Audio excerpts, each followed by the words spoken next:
Per million ভিউতে বাংলাদেশে কত টাকা ইনকাম করা পসিবল? এমনও আছে যে আমি একজনকে ভিডিও দেখিয়ে দিয়েছি যে আপনি এটা ভিডিওটা এইভাবে আপলোড করেন, সে মনিটাইজেশন পেয়ে 1 মাসে 4 লাখ টাকা উঠাইছে। 1 মাসে সর্বোচ্চ কত টাকা ইনকাম করছে পুরো এই জার্নিতে? পুরো এই জার্নিতে 1 মাসে অ্যারাউন্ড 4-5 বছর তো বাইরে থাকলে কিছু তো করতে পারলেন। আমি এই কথাটা খুব ভয় পেতাম। তো ওই দিন 16 ডিসেম্বর ছিল আর আমার কাছে 15 টাকা ছিল, মানে 16 টাকাও নেই। ইভেন আমি এরকমও আছে যে ওয়াশরুমে যে কাঁদছি, মানে এটা আসলে আমার লাইফের ঘটনা। আমি একটা রিলেশনে গেছিলাম, যে মেয়েটা ছিল তার বাবা আমাকে ফোন দিয়ে বলছে কি, তোমার জন্য খবরদার কখনো আমি না দেখি, তুমি তো আমার মেয়ের একটা ক্রিমও কিনে দিতে পারবা না। যে নেগেটিভিটিটাকে কিন্তু অনেক সময় পজিটিভে নিয়ে যায়। হ্যাঁ, তুমি যতই ভিডিও দাও যাই করো না কেন, পরিচিত লোকেরা কখনো সাপোর্ট করবে। মানে এটা আমি এটা কি আপনার ক্ষেত্রেও ঘটছে? হ্যাঁ, আমার ক্ষেত্রে ঘটছে। আমি ভিডিও করার মধ্যে যে কতবার এর ভিতরে গ্যাপ দিছি, গিভ আপ করছি, আবার জয়েন করছি, তার হিসাব নেই। যে অনেকবার না থাকে আমার দিয়ে হবে না। বা আমি কিন্তু কখনো ফুড ব্লগ করব বা ফ্যাশনেবল আইটেম নিয়ে ব্লগ করবো, এটা কোনো আইডিয়াই ছিল না। এত বারবার যে ভাই আপনি মানে বাধা পাইছেন, তারপরেও কেন কন্টিনিউ করে গেছেন? আসলে বাধাগুলো আমার কন্টিনিউ করার রিজন ছিল 100 ফলোয়ার নিয়ে আবার প্লে বাটন, মানে তুচ্ছ করলো ব্লগার হয়েছে, মানে তাচ্ছিল্য করে বলতেছে আর কি, যে আমার মতো ভিউ সেরকম নাই। Hello everyone, welcome to the show, welcome to unlock with Victor. আমার লাইফের প্রথম পডকাস্ট আজকে। কন্টেন্ট ক্রিয়েশনের জার্নি শুরু করছি অল্প কিছুদিন, বাট শুরু থেকেই মনে হয়েছিল, আমার টার্গেট ছিল একটা, যে হচ্ছে পডকাস্ট শুরু করতে হবে। কারণ হচ্ছে দুইটা। 1 নাম্বার কারণ হচ্ছে যে যেই গেস্টদের সাথে আমি কথা বলবো, সেই গেস্টদের সাথে, যে গেস্টদের থেকে আমি নিজে অনেক কিছু শিখতে চাই। আর 2 নাম্বার হচ্ছে অডিয়েন্সদের সাথেও অনেক কিছু শেয়ার করতে চাই সেই গেস্টদের লাইফ থেকে। এবং আমি বিশ্বাস করি যে প্রত্যেকটা সেক্টরে যে যেখানে কাজ করতেছে সে সেই জায়গার মাস্টার। শুধুমাত্র আমার থেকে না, তাদের থেকে স্পেসিফিক ভাবে সেই ফিল্ডের ব্যাপারে আমরা যদি জানতে পারি, তাহলে আমার মনে হয় যে অডিয়েন্সের জন্য অনেক কিন্তু হেল্প হবে। তো সেজন্যই আজকের এই প্রথম এপিসোড। এবং প্রথম এপিসোডেই আমি আমাদের গেস্ট হিসেবে পরিচয় করে দিতে চাই খুবই স্পেশাল একজন মানুষ, আমার কাছের একজন মানুষ। সেটা হচ্ছে রুমি ভাই। রুমি ভাই কেমন আছেন? আলহামদুলিল্লাহ ভাই, আপনি কেমন আছেন? ভাই আমিও অনেক ভালো আছি, থ্যাংক ইউ সো মাচ ভাই। আমি জাস্ট একবার বলছি রুমি ভাইরে যে ভাই আমি একটা পডকাস্ট প্ল্যান করতেছি, আমার সাথে আসেন। তো রুমি ভাই জাস্ট চলে আসছে। থ্যাংক ইউ সো মাচ ভাই, এভাবে অলওয়েজ আমার সাথে থাকার জন্য। ভাই আজকের পডকাস্টটা প্রথমেই একটু বলতে চাই, আমার মনে হয় যে আপনার জন্যও তো মানে পডকাস্ট নতুন কিছু। হ্যাঁ, অবভিয়াসলি আমার কাছে নতুন কিছু। ইভেন ফার্স্ট হচ্ছে কোনো ইন্টারভিউ বা কোনো পডকাস্টে। ওকে, আমার জন্য কিন্তু নতুন কিছু। ইভেন আপনি যখন বলছেন তখন আমি শুনে অনেক এক্সাইটেড ছিলাম। আর যেহেতু আপনি শুরু করছেন, কি শুরু করছেন তার আগে আমার এইটুকু বিশ্বাস যে আপনি শুরু করছেন, আছি ইনশাআল্লাহ। থ্যাংক ইউ সো মাচ ভাই, থ্যাংক ইউ। তো কথা হচ্ছে যে রুমি ভাইয়ের পরিচয় আমি একটু যদি ছোট্ট করে বলি, যশোরের অনেক একটা পরিচিত মুখ। আমার মনে হয় যে যশোরে যারা দেখতেছেন তারা এমন কেউ নেই যে আসলে রুমি ভাইকে চেনে না। অনেক পরিচিত একজন মুখ, এবং কন্টেন্ট ক্রিয়েশনে সে গত কয়েক বছর ধরে কন্টিনিউয়াসলি অনেক ভালো করতেছে। কয়েকটা ব্র্যান্ডের সাথে সে ফুল টাইম কাজ করতেছে। এবং অ্যাজ এ কন্টেন্ট ক্রিয়েটর আমি যদি বলি যে কিভাবে আসলে ক্যারিয়ার গড়া যায় কন্টেন্ট ক্রিয়েশনে এসে বা সোশ্যাল মিডিয়া প্ল্যাটফর্মে এসে ইনফ্লুয়েন্সার হিসেবে কিভাবে একজন ক্যারিয়ার গড়া যায়, আজকের এই পডকাস্টটায় আমরা কিন্তু রুমি ভাইয়ের কাছে সেই ইনসাইটগুলো নেওয়ার চেষ্টা করব। হোপফুলি সবার জন্য অনেক ভালো কিছু হবে। তো ভাই শুরু করি। প্রথমে আমি একটু জানতে চাই ভাই, মানে আমিও আপনাকে একটু আগে বলতেছিলাম যে আমিও কিন্তু অনেকদিন ধরে আমরা একসাথে কাজ করতেছি, বাট দেখা গেলো আমিও অনেক কিছু জানি না। তো আমিও আসলে অনেক বেশি এক্সাইটেড আজকের এই মানে পডকাস্টটার জন্য। তো ফার্স্ট অফ অল আমি চাই যে আমাকে প্লাস সবাইকে আপনি হচ্ছে মানে আপনার ব্যাপারে বলেন যে আপনি কে, basically tell me about yourself, যেটা আসলে আমরা জানি না কেউ। আচ্ছা, আমি বেসিক্যালি সব থেকে বেশি যে প্রশ্নের সম্মুখীন হই যে আমি অ্যাকচুয়ালি কোথায় থেকে মানে বিলং করি আর কি, যশোরে আমার হোম ডিস্ট্রিক্টটা কোথায়। তা আমি আসলে যশোরেরই ছেলে। এবং এর মধ্যে অনেকের না চেনার একটা রিজন হচ্ছে আমি ছোটবেলার থেকেই, মানে এখন হয়তো আমি ভিডিও করছি, বাট ছোটবেলার থেকে কিন্তু আমি আমার গ্রুপের ভিতরে একটু শাইনেস নিয়েই চলতাম। নতুন নতুন লোকজনের সাথে পরিচিত হওয়াটা আমার কাছে একটু অদ্ভুত লাগতো। মানে এই কথাটা হয়তো এখন অস্বাভাবিক লাগছে, কারণ এখন ক্যামেরার সামনে কথা বলছি, অনেক কিছু এরকম করতেছি যে পাবলিকলি সবার সামনে ভিডিও করছি, বাট এটা অ্যাকচুয়ালি শুরুর থেকে কিন্তু এমনটা ছিল না। ইভেন আমি ছোটবেলায় এমনও সময় পার করছি যে ফ্রেন্ডরা মিলে সবাই খেলা করছে, আমি যদি ওখানে খেলতে যাই তা আমাকে দেখা গেল অনেক সময় নিতেও না, যে আমি কোনো কিছুতে এক্সপার্ট ছিলাম না। তো এখান থেকে আসলে ডিফারেন্ট থটের শুরু হয়েছে। তো তো আমি অ্যাকচুয়ালি আমার জন্ম যশোরে, ইভেন আমি ছোটবেলা থেকে বড় হয়েছি যশোরেই, আমার স্কুল লাইফ কলেজ লাইফ সবকিছুই যশোর। স্কুল কলেজ কোনটা ছিল ভাই? স্কুল ছিল হচ্ছে মিউনিসিপাল প্রিপারেটরিতে, আমি হচ্ছে হাই স্কুলে ভর্তি হই, এবং যদি প্রাইমারি বলি তাহলে হচ্ছে ইনস্টিটিউট স্কুল ছিল। ইনস্টিটিউট থেকে আমি 5 পর্যন্ত ওখানে পড়ছি, তারপরে হাই স্কুলে হচ্ছে প্রিপারেটরিতে। এবং প্রিপারেটরিতে যাওয়ার আগে মানে হাই স্কুলে ভর্তি হওয়ার আগে আমার একটা ইচ্ছা ছিল যে আমি যদি কখনো কলেজে উঠি তখন হচ্ছে রাজ্জাক কলেজে পড়বো। আমি জানি না এটা কেন, বাট ওই যে স্কুলের সামনে যে মাঠটা আছে, সবাই আড্ডা দিচ্ছে, ওই যে বললাম যে বিষয়টা যে ছোটবেলা অনেক সময় খেলাধুলা থেকে বঞ্চিত থাকতাম। ইভেন আরেকটা মজার বিষয় হচ্ছে আমি যখন ছোট ছিলাম, আমার নাম রুমি রাখার পেছনে যে রিজন সেটা হচ্ছে আমার বড় ভাই আছে, আমি হচ্ছে সেকেন্ড। তো আমি যখন হই তার আগে আমার বাবা মায়ের এক্সপেকটেশন ছিল হয়তো মেয়ে হবে। তো অনেকে কিন্তু এই নামটা নিয়ে একটা কনফিউশনে থাকে যে ভাই রুমি তো মেয়েদের নাম, অনেকের হয়। তখন হচ্ছে তো তখন হচ্ছে আমার বাসা থেকে আমার নামটা আগে থেকে রুমি রাখবে এটা ডিসাইডেড ছিল, হোক মেল কি ফিমেল ডাজন্ট ম্যাটার। তো যার কারণে তার নাম আমার চেঞ্জ করেনি, আমার নাম রুমি রাখছে। ইভেন আমি সবার নাম যারা ছেলে মেয়ে উভয়ের নামই কিন্তু রুমি আছে, এটা আমার কাছে কোনো ম্যাটার করে না, তারা ভালোবেসে রাখছে, এটাই অনেক। ইভেন কয়েকবার অবশ্যই এটা নিয়ে আমি কমপ্লেনও করছি যে তোমরা রুমি কেন রাখলে, আমার স্কুলে এই জিনিস ফেস করা লাগে। তো পরে এখন সেই রুমি ভাই যশোরের প্লাস বাংলাদেশের এত বড় একটা পরিচিত ফেস, চেষ্টা করছি আর কি। তো আসলে ড্রিম যেটা সেটা এখনো অনেক কিছু বাদ আছে, তবে চেষ্টা করে যাচ্ছি ইনশাল্লাহ। আর যশোরে হচ্ছে আমার কলেজ, তো বললাম যে রাজ্জাক কলেজে আমি স্টাডি করছি, তারপর রাজ্জাক কলেজ থেকে ইন্টার কমপ্লিট করার পরে MM কলেজ থেকে গ্রাজুয়েশন কমপ্লিট করা। তারপরে ভাই গ্রাজুয়েশন শেষ করে আমি যদি একদম বলি যে ক্যারিয়ারটা শুরু করছিলেন কিভাবে? আচ্ছা, ক্যারিয়ার শুরু করা বলতে কি আমি আসলে অনেক আগে থেকে স্টুডেন্ট লাইফ থেকে আমি হচ্ছে জবে ঢুকে যাই। মানে আগে যেটা হতো যে আমার বাবার একটা বিজনেস আছে, আমার ফ্যামিলিতে কিন্তু সবাই বিজনেসম্যান, মানে আমার ফ্যামিলির চাচা থেকে শুরু করে বাবা, আমার বড় ভাই, ইভেন সবাই। শুধু আমি চাকরি জগতে ঢুকছি, তাও এর পেছনেও বেশ কিছু স্ট্রাগলের কাহিনী রয়েছে, জানতে চাই ভাই আজকে। হ্যাঁ অবশ্যই জানাবো। ইভেন আমি আসলে অনেক লাকি যে আমি এই জিনিসটা আপনার এখানে বলতে পারছি। অনেক মানুষ কিন্তু ভাইয়া সাকসেস এই কারণে হতে চায় যেন তারা তাদের ব্যাক স্টোরিটা শেয়ার করতে পারে। তো আসলে সাকসেসটা খুব ইজি না, যে কোনো ছোট ছোট সাকসেসও উচিত সেলিব্রেট করা। তো আমি হচ্ছে মূলত এই চাকরি জীবনে ঢোকার রিজন ছিল হচ্ছে আমি আগে যখন স্টুডেন্ট ছিলাম আমার নিজের বাইক ছিল না, আমার ভাইয়ার বাইক ছিল। তা আমি করতাম কি, ভাইয়ার কাছে দেখা গেল অনেক রিকোয়েস্ট করে, ফ্রেন্ডরা তো দেখতেছে না কি করছি, বাট ভাইয়ের কাছে অনেক রিকোয়েস্ট করে প্লিজ ভাইয়া চাবিটা দাও। দেখা গেল কলেজে আমার সাইকেল ছিল, বাট সাইকেল নিয়ে কলেজে যাওয়াটা মনে হতো যে কেমন লাগবে না লাগবে, বাইক নিয়ে যেতে হবে। যদি মাসে একবার যাই তাও বাইক নিয়ে যাব। এই পাশে ভাইয়ের সামনে কিন্তু মুজরা করে চাবি নিচ্ছি, তো নিতাম।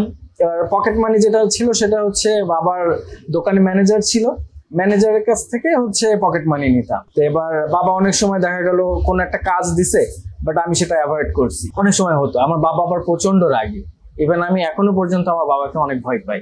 আচ্ছা, তো ওরকম ভাবে ঘুরতাম ফিরতাম, মানে যা হয় আর কি, স্টুডেন্ট লাইফে একটু তো থাকে, একটু ঘোরাফেরা এগুলো পছন্দ করে, তা আমি ওরকম ছিলাম। বাট আমি হচ্ছে কোনো ধরেন যে খুব নেগেটিভ যে জিনিসগুলা, যেমন স্মোক করা, মানে স্মোক করা এখন নেগেটিভ ভাবে বলছি না, বাট অনেক কিছু নেগেটিভিটি শুরুটা কিন্তু এখান থেকে আসে।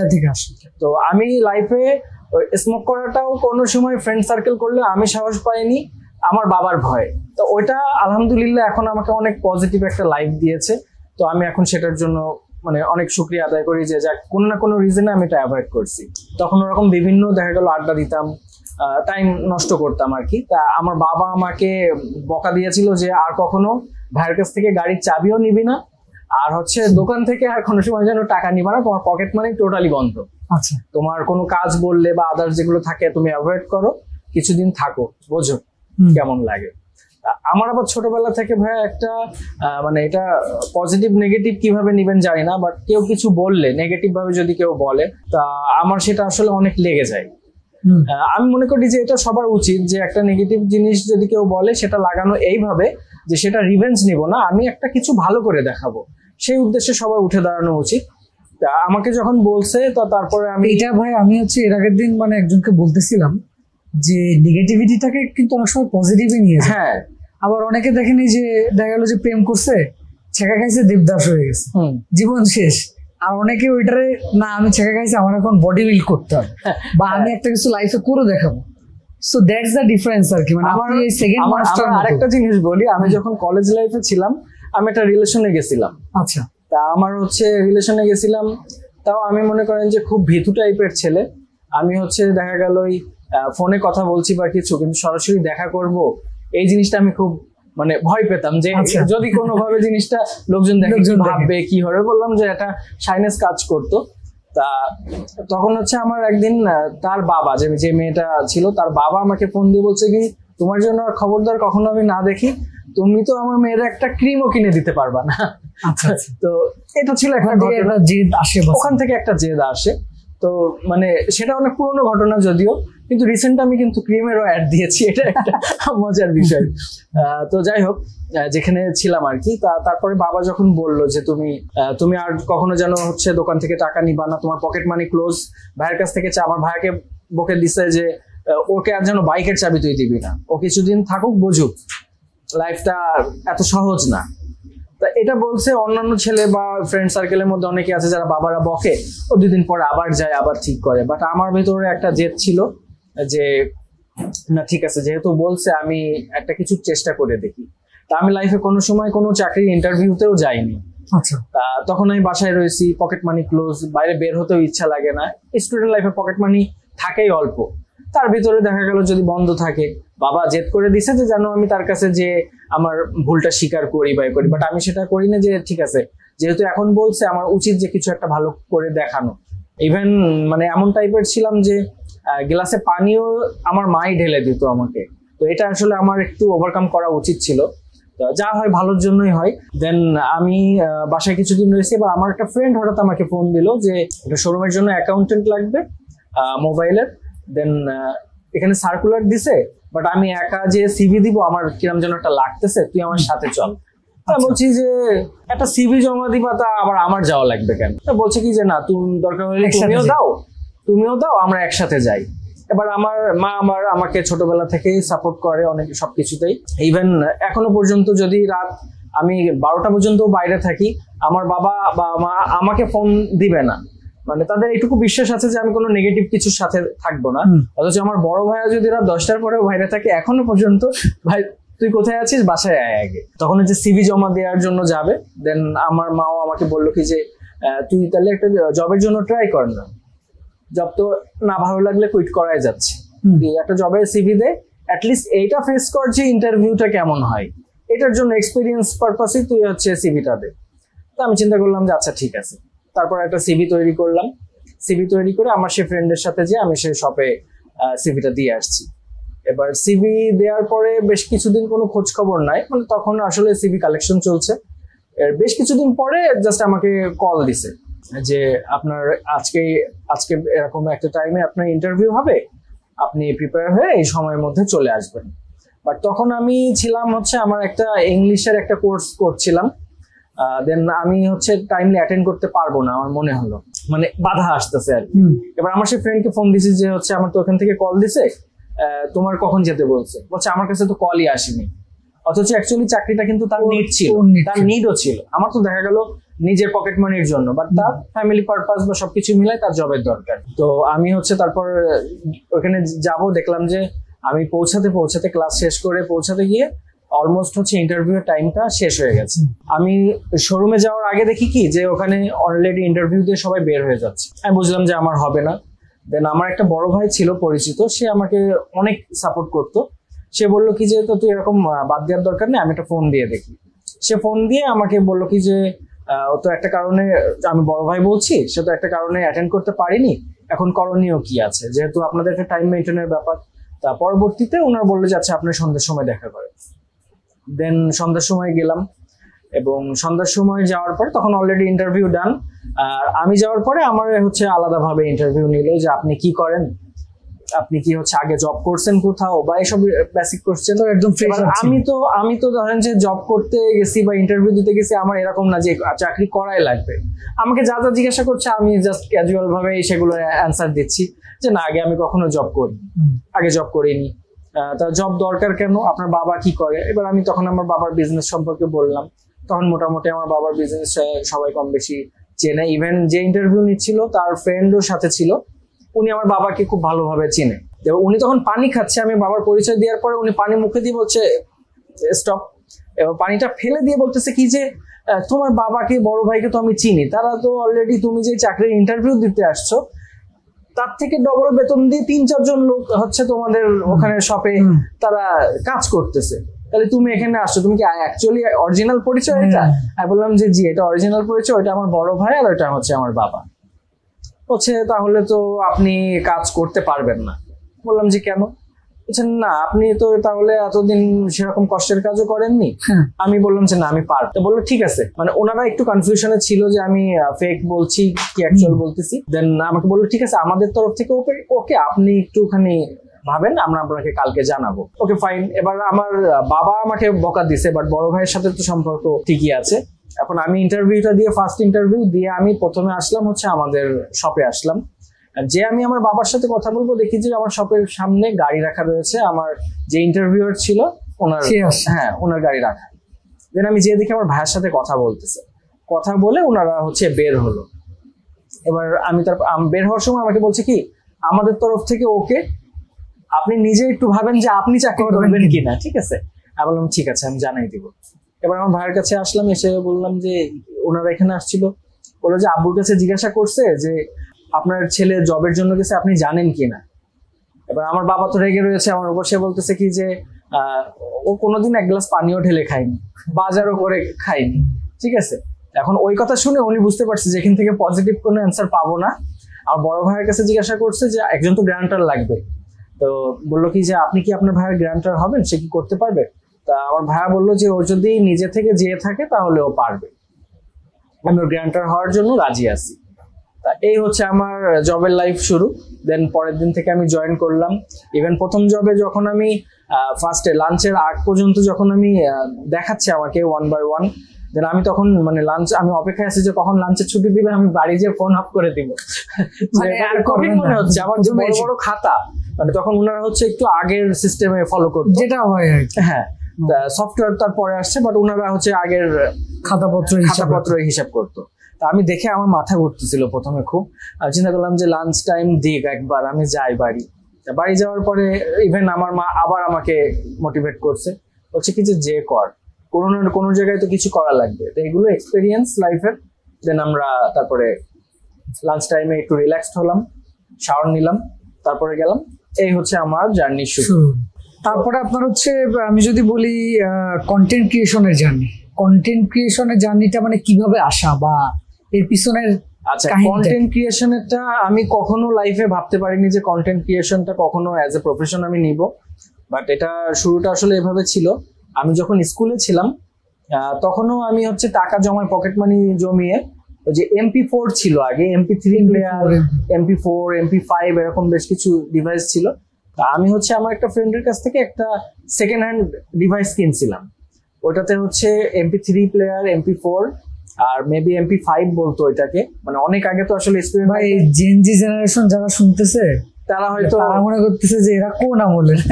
মানে গতদিন আমি একটা মিটিং এ হচ্ছে মানে একটা বলতেছি আর কি এমনি ছেলেবেলের সাথে যে হচ্ছে মানে আগের আমলে, মানে আমরা যখন স্কুল কলেজে পড়াশোনা করছি তখন মানে ফান করতেছিলাম আর কি, যে একটা মেয়ের নাম্বার জোগাড় করা কত কঠিন ব্যাপার ছিল।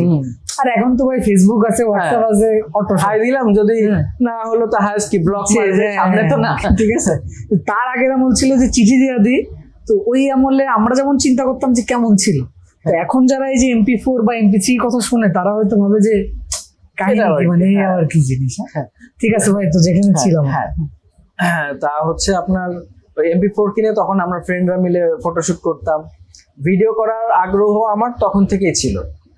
তো তারপরে হচ্ছে আমি ওই যে কিপ্যাডের যে ফোন, আমার লাইফে ফার্স্ট যখন কিপ্যাডের ফোন কিনি ক্যামেরা ছিল, তখন ফোন ঘুরাই আমি সেলফি তুলতাম। যখন সেলফি ভাই কম বেশি সবার আছে, হ্যাঁ তখন ফোন ঘুরাই সেলফি তুলছি। তো ওরকম মানে আমার তখন থেকে ভালো লাগে যে ভিজিএ ক্যামেরা দিয়েও আমি ব্লগ বানিয়েছি, যদিও সেগুলো কাউকে শেয়ার করিনি, নিজের জন্য। আমার এটা মনে হতো যে লাইফের মোমেন্ট গুলা ক্যাপচার করে রাখা উচিত। তার অনেক পরে যে কিন্তু কন্টেন্ট ক্রিয়েশন হয়, আমি লোকজনকে দেখি, তখনও পর্যন্ত আমি ওই চিন্তা করিনি যে এটা প্রফেশন হিসেবে নেব। ভালো লাগতো, আমার মনে হতো যে নিজের লাইফের এই স্মৃতিগুলো রেখে দিই। সেইভাবে করা। দেন আমি জব লাইফে তারপরে অনেক বছর পার হলো, আমি খুলনায় জব করছি অনেক বছর, তারপর প্রমোশন হলো। দেন আমি হচ্ছে আবার করোনার পরে যশোরে ব্যাক করলাম। আপনার কন্ট্রিবিউশনের জার্নিটা কি করোনার টাইমে বা করোনার পরে?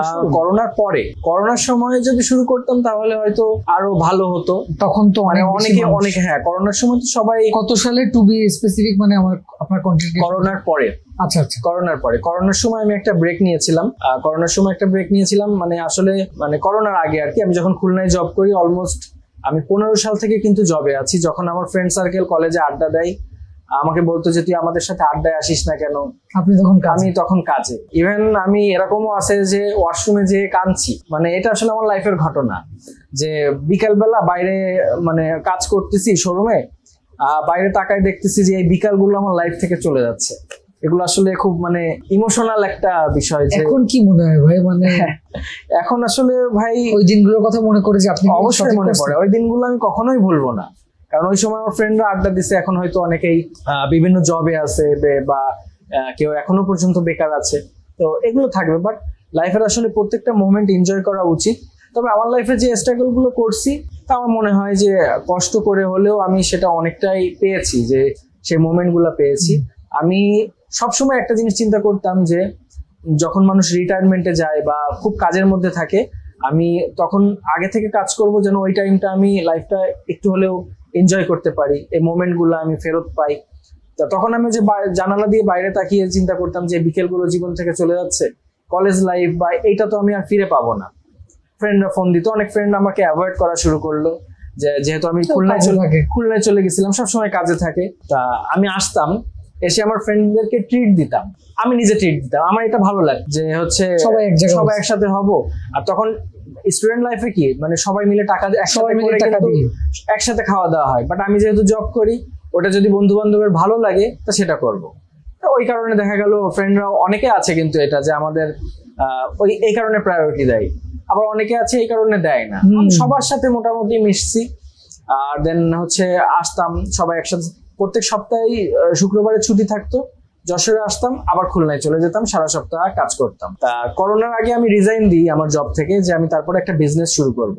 তা এখানে একটা দুর্ঘটনা ঘটে যায় আমার সাথে। সেটা হচ্ছে আমি আসার পরে যে আমি সেভিংস নিয়ে বা যে বিজনেস পারপাস আসি, তা আমার এক্সপেকটেশন অনুযায়ী সেটা হয় না। আসার পরপরই করোনা শুরু হয়। কি বিজনেস শুরু করছিলেন ভাই এটা? আমি হচ্ছে একটা শপ নিয়েছিলাম। একটা শপ, অনেকদিন টাকা পয়সা জমায় চাকরির থেকে, হ্যাঁ অনেকদিন, মানে মোটামুটি যা সেভিংস ছিল সেটা নিয়ে আমি আসছি। বাট তখনই মানে করোনা শুরু হয়েছে। মানে তখনই বলতে কি, আসার পরে আমি তখন খুব খুশি যে আমি দেখা গেলো আমি জবে ঢুকছি তখন আমার স্যালারি খুবই কম ছিল। ইভেন আমার রিলেটিভ যারা আছে তারা এটা নিয়ে তাচ্ছিল্যও করছে। আমি যখন খুলনায় গেছি, আমার জবের স্যালারি, ফার্স্ট স্যালারি ছিল 6,500 টাকা। বাট আমি যখন 6,500 টাকাও শুনছি, তা ওই 6,500 টাকা আমার কাছে 6 লাখেরও বেশি ছিল। কারণ স্টুডেন্ট লাইফে বাবার কাছ থেকে পকেট মানি নেওয়া লাগবে না, এটাই আমার হ্যাপিনেস। তা আমার হচ্ছে রিলেটিভদের বাসায় গেছি, আমার জিজ্ঞাসা করছে যে কত টাকা স্যালারি পাও একজন মুরব্বী। আচ্ছা, আমি বলছি, আমি খুশি মনে বলছি যে এরকম 6,500 টাকা। এবার 6,500 টাকা স্যালারি পাও, সেই কারণে আবার খুলনায় এসে থাকো? তা এবার এটা একজন মুরব্বী বলছে। তা ওনার ছেলে বলতেছে কি যে ও হচ্ছে একা থাকে, ব্যাচেলার, তো ওর সমস্যা কি, মানে উনি জিনিসটা করে দিল আর কি, ঠিক করার জন্য বলছে। আমি বুঝতে পারছি মুরব্বীরা হয়তো অনেক সময় বলে ফেলে অনেক কিছু। আমি ওটা খারাপ ভাবে নিইনি, কিন্তু কষ্ট লাগছিল যে এত কষ্ট করছি দিন রাত, এরকম একটা জিনিস বললো। তো দু একদিন খারাপ লাগছে, পরে ওটা ঠিক হয়ে গেছে। বাট আমি খুশি ছিলাম। আসলে স্যাটিসফ্যাকশনটা কিন্তু সন্তুষ্টি নিজের কাছে ভাই। আপনি অনেক সময় সবকিছু পেয়েও সন্তুষ্ট থাকবেন না।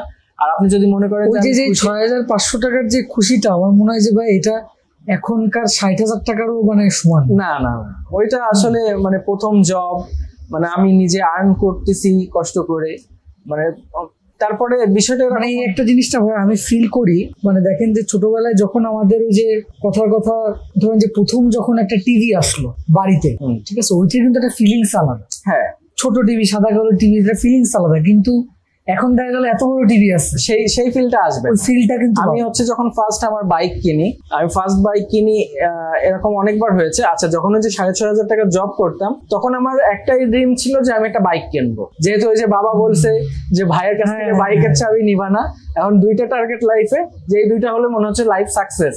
একটা হচ্ছে নিজে আর্ন করা লাগবে, আর একটা হচ্ছে নিজের একটা বাইক থাকবে। শুধু ভাই সব ছেলেদের এই একটা বাইক লাগবে। তো হচ্ছে আমি যেহেতু আর্ন করতেছি, আমি মোটামুটি 6,500 টাকা বেতন পেয়ে আলাদা নিজে খেয়ে থেকে এরম ভাবে আমি অল্প অল্প করে জমালাম।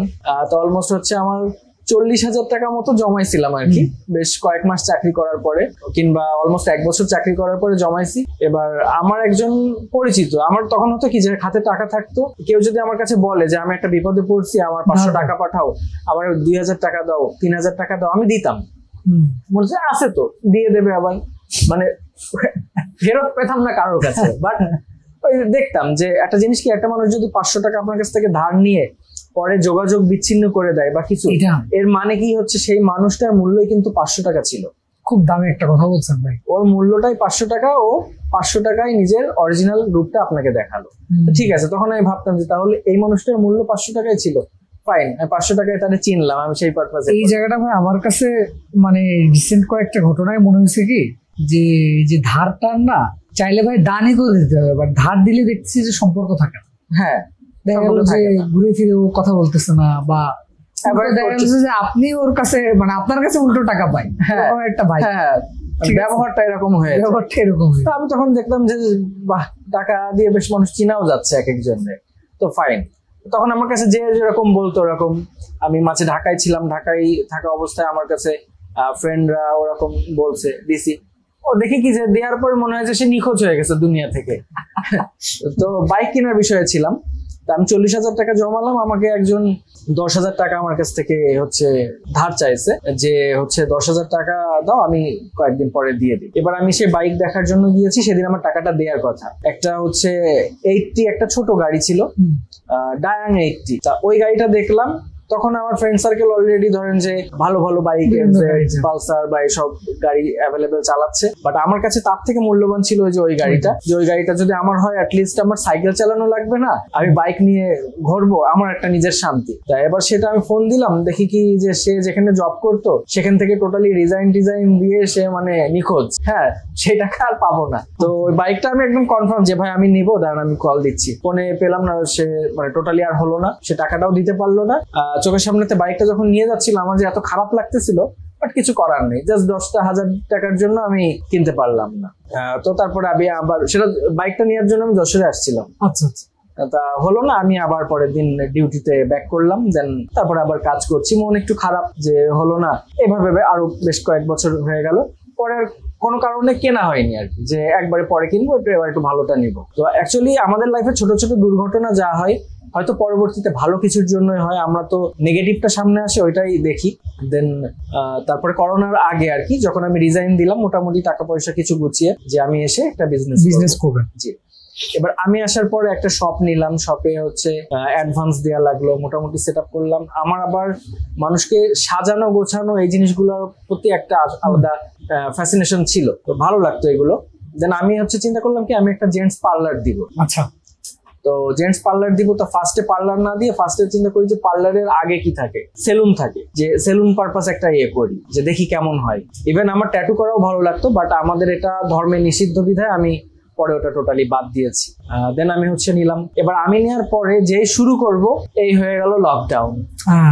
এবার মনে করেন যে 6,000 6,500 টাকা স্যালারি পেয়ে, মানে আমি যখন রিজাইন দিই, ওই যে ওখানে কয়েক বছর চাকরি করছিলাম, তখন অলমোস্ট আমার মানে প্রায় 14-15,000 টাকা স্যালারি ছিল, সেগুলো গুছিয়ে করছি। বাট প্রত্যেক মাসে আমার দোকান ভাড়া দিয়ে দেওয়া লাগে, আমি একা আছি, খরচ হচ্ছে, মানে টাকা কাস্টমার নেই, সেভিংস এর টাকাগুলো সব চলে যাচ্ছে। তো দেখলাম যে দোকান তো আর বিজনেসটা কন্টিনিউ করা যাচ্ছে না, এবং আমি যে দোকান বাদ দিব সেই অপশনও নেই। ইভেন যে দোকান মালিক ছিল সে করোনার সময় অনেকে কিন্তু ছাড় দিছে, বাট উনি কোনো ছাড় দেয়নি। আমার যা সেভিংস ছিল মোটামুটি আমি শেষ। তারপরে হচ্ছে করোনার সময় আমি পৌর পার্কে যে একদিনকে হচ্ছে একা একা মন খারাপ, মানে আমি কিন্তু তখনো পর্যন্ত যদি আমার বাবার কাছে যাই আমি মোটামুটি ভালোভাবে থাকতে পারবো, বাট আপনার ইয়ে হলো যে আমি নিজে কিছু করব। নাহলে একটা জিনিসটা কি যে 4-5 বছর তো বাইরে থাকলে কিছু তো করতে পারলে না, আমি এই কথাটা খুব ভয় পেতাম। আমি এসে কিন্তু আলাদা ছিলাম। মানে ওই যে আমার বাবা মায়ের সাথে এখন আমার খুবই ভালো সম্পর্ক, একসাথেই থাকি, বাট তারপরও আমি কিন্তু মানে নিজের মতন থাকি। 16ই ডিসেম্বর ছিল। 16ই ডিসেম্বর আমি মানে যে সব টাকা পয়সা তো ওখানে অলরেডি ইনভেস্টেড। আমি 16ই ডিসেম্বরের দিন পৌর পার্কে যে বেঞ্চের উপরে প্রায় দুপুর বেলা বসে আমি দেখছি আমার কাছে কত টাকা আছে। তো ওই দিন 16 ডিসেম্বর ছিল আর আমার কাছে 15 টাকা ছিল, মানে 16 টাকাও নেই। ঠিক আছে, তো আমি দেখলাম যে আমার লাইফে কি হবে না হবে, মানে ওটা আসলে খুব কষ্টদায়ক একটা মুহূর্ত। আমি দেখে একটা ছবি তুললাম, একটা ছবি তুলে ওটা আমার কাছে রেখে দিছি। তারপরে আরো বেশ কয়েকটা কাজ করছি আমি, জীবন মনে রাখার মতো ভাই। হ্যাঁ, মনে রাখার মতনই ছিল ঘটনাগুলো। এবার দেখলাম যে না, এরকম ভাবে আসলে চলাটা কষ্টকর হয়ে যাচ্ছে। তো আমার একটা ফ্রেন্ড আমাকে বললো কি যে তোর বাইকটা একটু দে তো, আমি এক জায়গায় যাবো। করোনা চলতেছে, তখন সব লুকায় লুকায় বাইক চালায়, মনে হয় যে সব স্মাগলার টাইপের এরকম। হ্যাঁ, পুলিশ দেখলে পিটাবে। এবার সে বললো কি যে বাইরে তো চলাচল করা যাচ্ছে না, আমি হচ্ছে ফুড পান্ডায় রাইডারের কাজ করব। ফুড পান্ডার ড্রেস পরা থাকলে পুলিশ করোনার মধ্যে কোনো ঝামেলা করে না, যে লোকজন বাসায় খাবার অর্ডার দেয়। আমি বললাম কি যে তাহলে আমারও একটা ওই যে ড্রেস লাগবে, আমি হচ্ছে ঘুরবো ওতে। ঠিক আছে, মানে অ্যাকচুয়ালি আমার দরকার ছিল কাজের। এবার আমি তারপরে গেলাম, আমি ফুড পান্ডায় রাইডিং এর কাজ করছি, ফুড ডেলিভারির কাজ করছি, কারণ ওটা থাকলে বাইরে ঘোরা যেত, একটা ডিপ্রেশনটা দূর করার জন্য। আমি তখন আচ্ছা সেভিংস এর বিষয়ে আরেকটা বলি, যে আমি যখন শপটা দিয়েছিলাম তখন আমি একটা বাইক কিনছিলাম সেকেন্ড হ্যান্ড। ওইটা ছিল আমার মানে লাইফের প্রথম বাইক। সেই বাইকের ফিলিংস কি ছিল ভাই? ওই বাইকের ফিলিংসটা আসলে বলে আমি এখনো ওই বাইকটা রেখে দিয়েছি। আমি এখন বাইক চেঞ্জ করছি, বাট ওইটা এখনো পর্যন্ত আছে। ওটা একটা 100cc এর পুরানো একটা বাইক। সেই বাইকটা আমি এখনো মাঝে মধ্যে চালাই। ওই বাইকটা অনেকে দেখে বলে কি যে ভাই এই বাইক চেঞ্জ করেন না কেন, কিন্তু আমি তখন কিছুক্ষণ চুপ থেকে চিন্তা করি যে এই বাইকটা কেনার পিছনে যে ঘটনা সেটা শুধু আমি জানি, আর এই বাইকটা যে খুশিটা আমাকে দিয়েছে সেটা বিশ্বের সব থেকে দামি বাইকও আমাকে দিতে পারবে না। যে প্রথম গাড়ি আমি চালাচ্ছি, একটা ওপেন এয়ার, অন্যরকম ফিল, সেই ফিলটা না। ঠিক আছে, তাই এটা আসলে কষ্ট করে ভাই আমার কাছে মনে হয় যে কোনো কিছু পাইলে সেই জিনিসটা যে মূল্য থাকে সেটা, যে ওই যে টিভির উদাহরণ দিচ্ছিলাম না, ফর এক্সাম্পল, মানে আমাদের পরের জেনারেশন না এই ফিল গুলো পাবে না। দেখা গেল যে তারা সহজে যখন একটা জিনিস জেদ করলে অনেক কিছু পেয়ে যাচ্ছে, হ্যাঁ, বাট এই যে প্রথমেই জন্মের পর থেকে টাচ ফোন পেয়ে যাচ্ছে, হ্যাঁ, বাট আমরা যে শুরুতে যখন একটা ফোন পাইছি, মানে ওইটার যে ফিলিংস, এটা আসলে ফোনে এটা হয়, ফোনে ওইটা হয়, সব মানে কত একটা এক্সাইটিং একটা বিষয়। বা যেখানে ছিলাম আমরা, ওই যে আপনি বলতেছিলেন যে ফুড পান্ডার ডেলিভারি, হ্যাঁ, তারপরে ফুড পান্ডায় ডেলিভারি দিব। এবার আমি যখন গিয়েছি, আমাকে ফুড পান্ডায় সাইকেল নিয়ে ডেলিভারি দিত, বাট আমি বাইক নিয়ে গেছি। 2জন না 3জন ছিল যারা বাইক নিয়ে ডেলিভারি দিত, নিয়ে গেছি। তো এবার বলতেছে ভাই আপনি পারবেন তো? আমি বলছি হ্যাঁ ভাই পারবো। তারপর আমাকে দেখালো এরকম এই সিস্টেম। তো আমি ভাবলাম যে খুব মজা, মানে আমরা অনেক সময় যে ফুড পান্ডায় যারা ফুড ডেলিভারি দিই এদেরকে ইগনোর করি বা দেরি হলে বকা দিই, কিন্তু অ্যাকচুয়ালি এদের যে কতটা কষ্ট হয় প্রচুর, এটা আসলে মানে এটা যারা নিজে করছে, আমি যেহেতু করছি আমি জানি। আমার হচ্ছে ভালো লাগতো, একটা খাবার পৌঁছাই দিছি, তখন ফুড পান্ডা নতুন আসে আর কি করোনার সময়।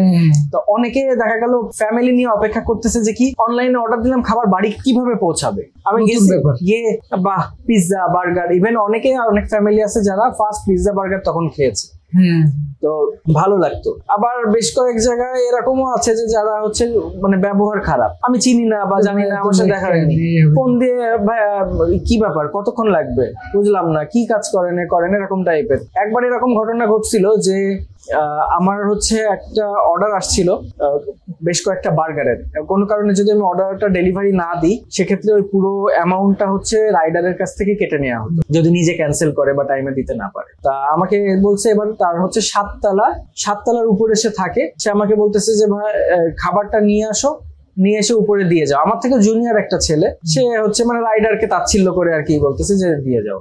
তো এবার আমি বলছি যে ভাইয়া আপনাদের তো ওখানে লিফটও নাই, আপনি একটু নিচে আসেন। সে অনেক দূরেও ছিল, আপনি একটু নিচে আসেন এবারে। তারপর সে অনেকটা বাজে বিহেভ করছে আমার সাথে, বাজে বিহেভ করতেছে। তো এবার আমি তখন যাচ্ছি, আমি মাস্ক করার সময় মাস্ক পরা ছিল, সানগ্লাস পরা ছিল, তো তখন যদি কেউ সানগ্লাসটা আবার খুলতো তা আমার মনে করেন 2 চোখ দিয়ে শুধু পানি পড়তেছে, মানে খুব খারাপ লাগছে, বাট কিছু করার নেই। এবার আমি চিন্তা করলাম যে যদি না দিই তাহলে প্রায় বেশ বড় একটা অ্যামাউন্ট ছিল, ওনার অর্ডারও দিয়েছিল অলমোস্ট 1000 টাকার কাছাকাছি।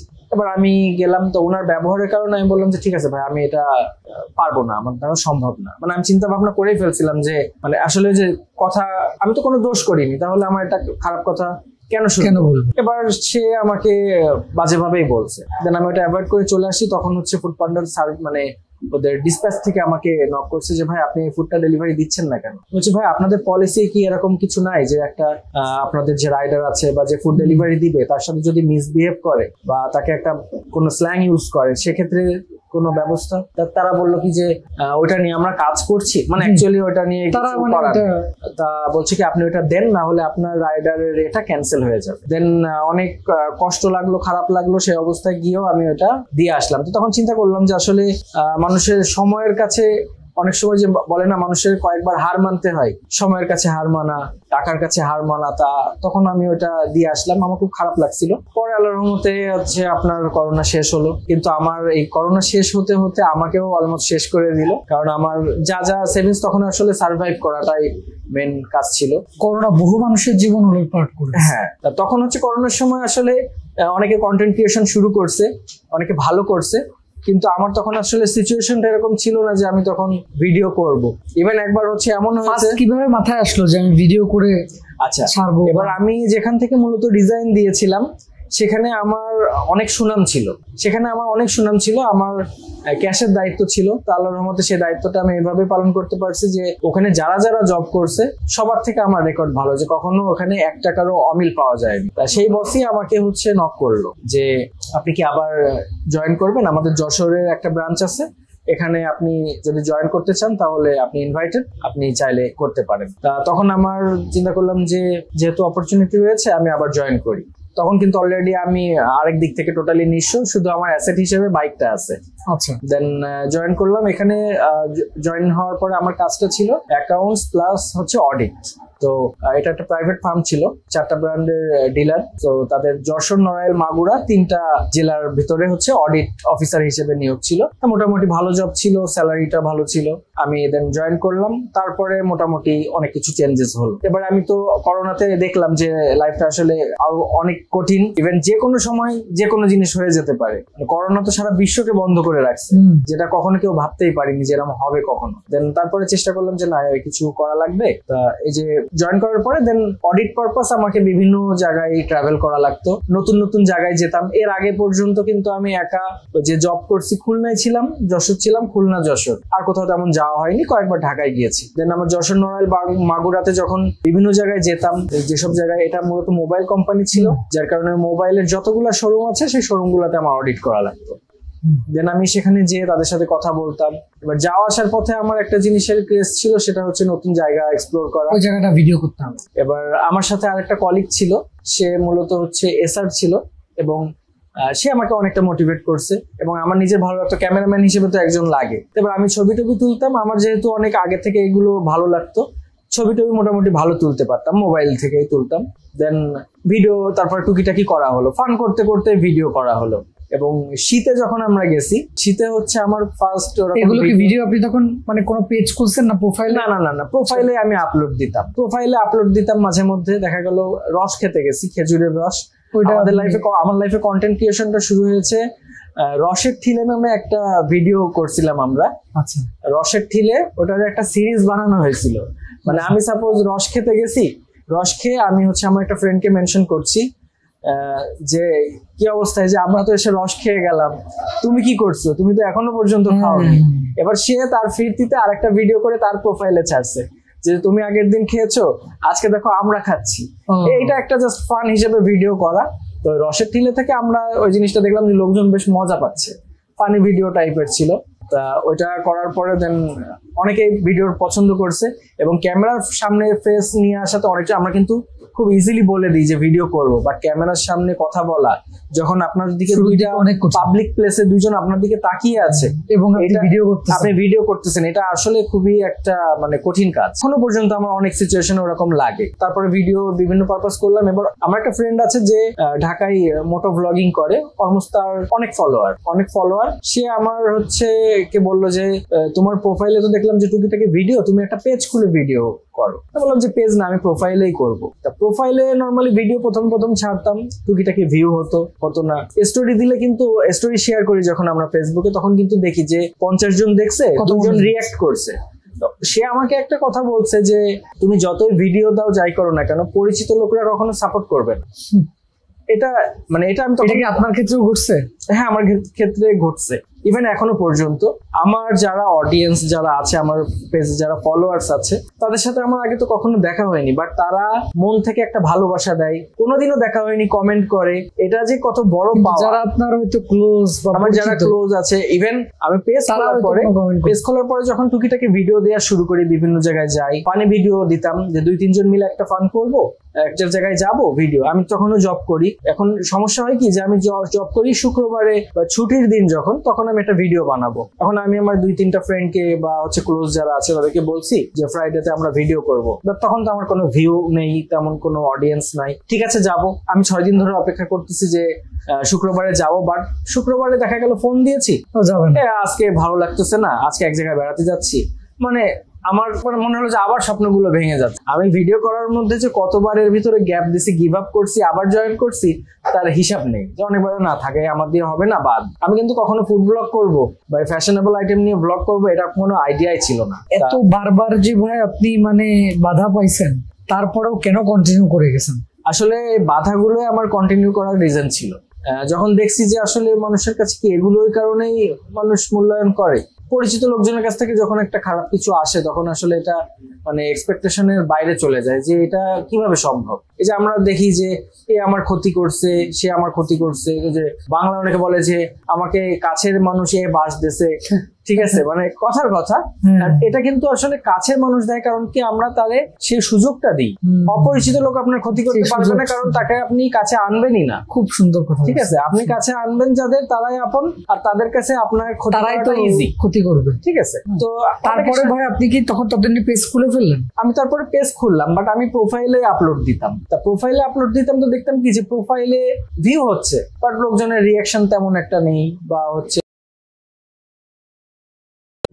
কোনো শেয়ার করে না। আমি তারপরে পেজ নিয়ে কাজ করলাম। এবার আমি যখন পেজ নিয়ে কাজ করি, আমি একটা একটা করে দেখা গেল আপনি আমার পরিচিত, আপনার সাথে দেখা হয়েছে, এবার যে ভাই আপনার ফোনটা দেন, ওখান থেকে একটু ফলো করে দিলাম, ঠিক আছে, ফলো করে দিলাম। এরকম এক একটা করে ফলো দিই, ফ্রেন্ড সার্কেলের সাথে ইয়ে করি। সেই একটা একটা করে ফলো করা মানুষের এখন কিন্তু ফলোয়ার হচ্ছে কত, 1,21,000, লাস্ট 1,25,000 হয়েছে, 1,25,000 ফলোয়ার।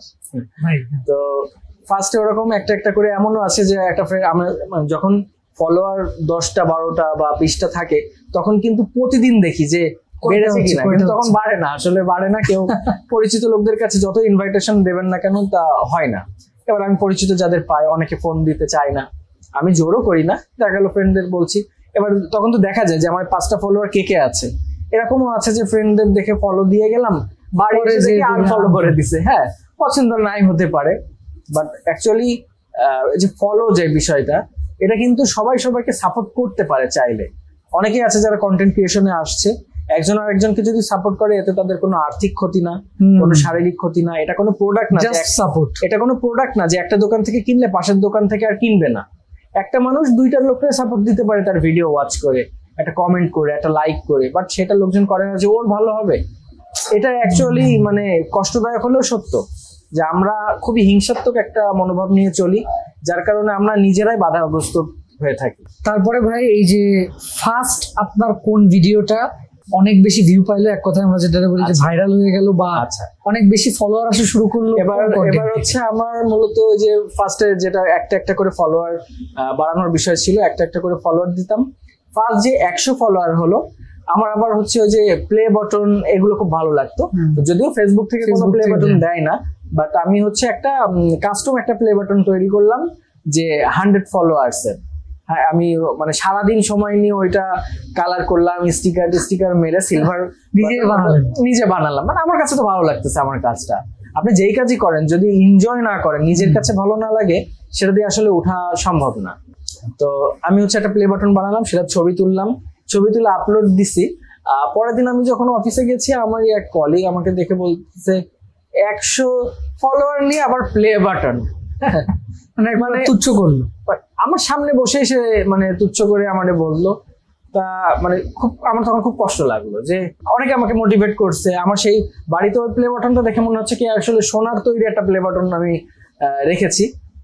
কারণ 100টা ফলোয়ার কিভাবে করা তা তো আমি জানি। তা উনি বললো, তা আমি বললাম কি যে ভাই ইনশাল্লাহ এই 100 ফলোয়ার একদিন আমি 1000 ফলোয়ার বানাবো। হ্যাঁ ঠিক আছে। তা আমার ওইটাও একটা জেদ কাজ করলো যে আমি তার ভিতরে অনেকবার গিভ আপ করছি, চিন্তা করলাম যে না এটা নিয়ে কাজ করি। তারপরে বিভিন্ন ফ্যামিলি ইস্যু থাকে, বিভিন্ন সবসময় মানে অনেক কঠিন আসলে ভিডিও রেগুলার করা। আপনি হচ্ছে একটা চাকরি করেন, আপনার বাসার কোনো একটা প্রবলেম হয়েছে, মন খারাপ, আপনি কিন্তু তাও চাকরিতে যাচ্ছেন, লোকজন কেউ কিছু বলবে না। বাট আপনি যখন ভিডিও করতেছেন, আপনার ধরেন যে বাসায় একটা ফ্যামিলি প্রবলেম হয়েছে, এবার আপনি যখন ভিডিও করছেন তখন কিন্তু আর 5টা প্রশ্নের সম্মুখীন যে এরকম প্রবলেম হচ্ছে, এর ভিতরে তুই ভিডিও বানাচ্ছিস, মানে জিনিসটা লোকজন অন্যভাবে দেখে। বাট এটা তো আপনি কাজ হিসেবে নিয়েছেন। আমি কাজ হিসেবে নিয়েছি, বাট তখনও কাজ হিসেবে নিয়ে আনা, আমার ভালো লাগে, আমি করছি। ইভেন তখনও যে আমি আর্নিং হবে এটা দিয়ে, এটা আমি টোটালি আউট অফ মাইন্ড, আমি ভিডিও তৈরি করছি। এবার তারপর দেখলাম যে কেউ সাপোর্ট দিচ্ছে না, আসলে আমি তাহলে একা একাই বানাই, একা একা বানাই। অনেক সময় দেখা গেল ইচ্ছা হয় না, দেন বিভিন্ন জায়গায় যে ভিডিও তৈরি করতাম, একা একা ভিডিও করতাম। এবার আমি হচ্ছে যখন জবে ছিলাম তখন একটা ফোন নিয়েছিলাম, মোটামুটি ক্যামেরা ভালো, আমার ক্যামেরা ভালো, ফোন, এই জিনিসটা খুব শখ ছিল।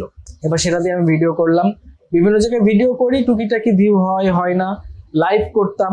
তো লাইভ দেখা গেল আমি 5 মিনিট 7 মিনিট বা 10 মিনিট লাইভ করছি, লাইভে 0 ভিউয়ার্স, লাইভে আপনি কথা বলে যাচ্ছেন, আমি কথা বলছি, পাশের থেকে লোকজন দেখা গেল কি করে বেড়াচ্ছে, কি ফ্রেন্ডরা অনেকে হচ্ছে ব্লগার হয়েছ, মানে তাচ্ছিল্য করে বলতেছে আর কি, যে এখন আমার তো ভিউ সেরকম নাই। আমি সেগুলো আসলে অ্যাভয়েড করছি। ইভেন সবাইকে উচিত এগুলো অ্যাভয়েড করার। আমরা লোক কি বলবে এটা চিন্তা করে লাইফের অর্ধেক সময় নষ্ট করে দিই।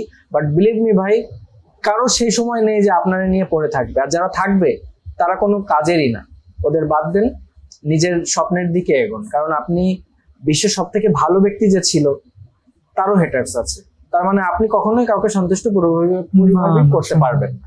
তো নিজেরটা নিজের মতন করতে হবে, তবে হ্যাঁ যেন আপনার কাছে কেউ ক্ষতিগ্রস্ত না হয়, এই জিনিসটা খেয়াল রাখতে হবে। তা দেন আমি হচ্ছে কন্টিনিউ করলাম।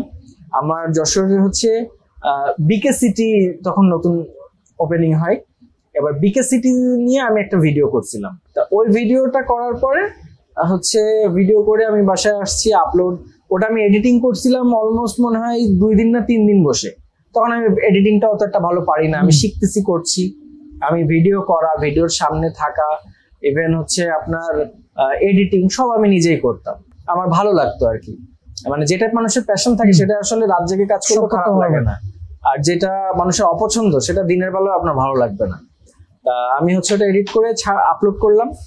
আপলোড করে আমি তো জানি যে রেগুলারের মতন দেখা গেল 5টা 7টা ভিউ হচ্ছে। আমার ফলোয়ার্স তখন মনে হয় কত 136টা ফলোয়ার্স। সেই সময় আমার হচ্ছে ফার্স্ট যে ভিডিওটা আপলোড করছি, ওই ভিডিওটা আমি হচ্ছে রাতে আপলোড করছি। পরের দিন দুপুরবেলা হঠাৎ করে দেখি কি ওটা 4000 ভিউ, মানে ওটা অলরেডি ট্রেন্ডিং এ, মানে আপনার 136টা ফলোয়ার নিয়ে 4000 ভিউ, মানে ওটা অলরেডি চলতেছে। তা আমি 4000 ভিউ দেখে যে কি খুশি হয়েছি ভাই, আসলে এটা ধারণা করার বাইরে। মানে 1K মানেই তো অনেক। আগে তো দেখতাম যে 5টা 7টা 10টা 12টা ম্যাক্সিমাম 100-200 ভিউ, বাট যখন তার পাশে কেটা যোগ হলো তখন আসলে ওটা অন্যরকম। আমি দেখলাম যে ভালো লাগতেছে, আমি ঘরের মধ্যে একা লাফালাফি করছি, মানে একবার নিচে বসছি, একবার খাটে বসতেছি, যে বা আমার ভিডিওটা চলতেছে। ইভেন ভিডিওটা এডিটিংও খুব সুন্দরভাবে করছিলাম। তো এই হচ্ছে ভালো লাগলো ফার্স্টে ভিডিও।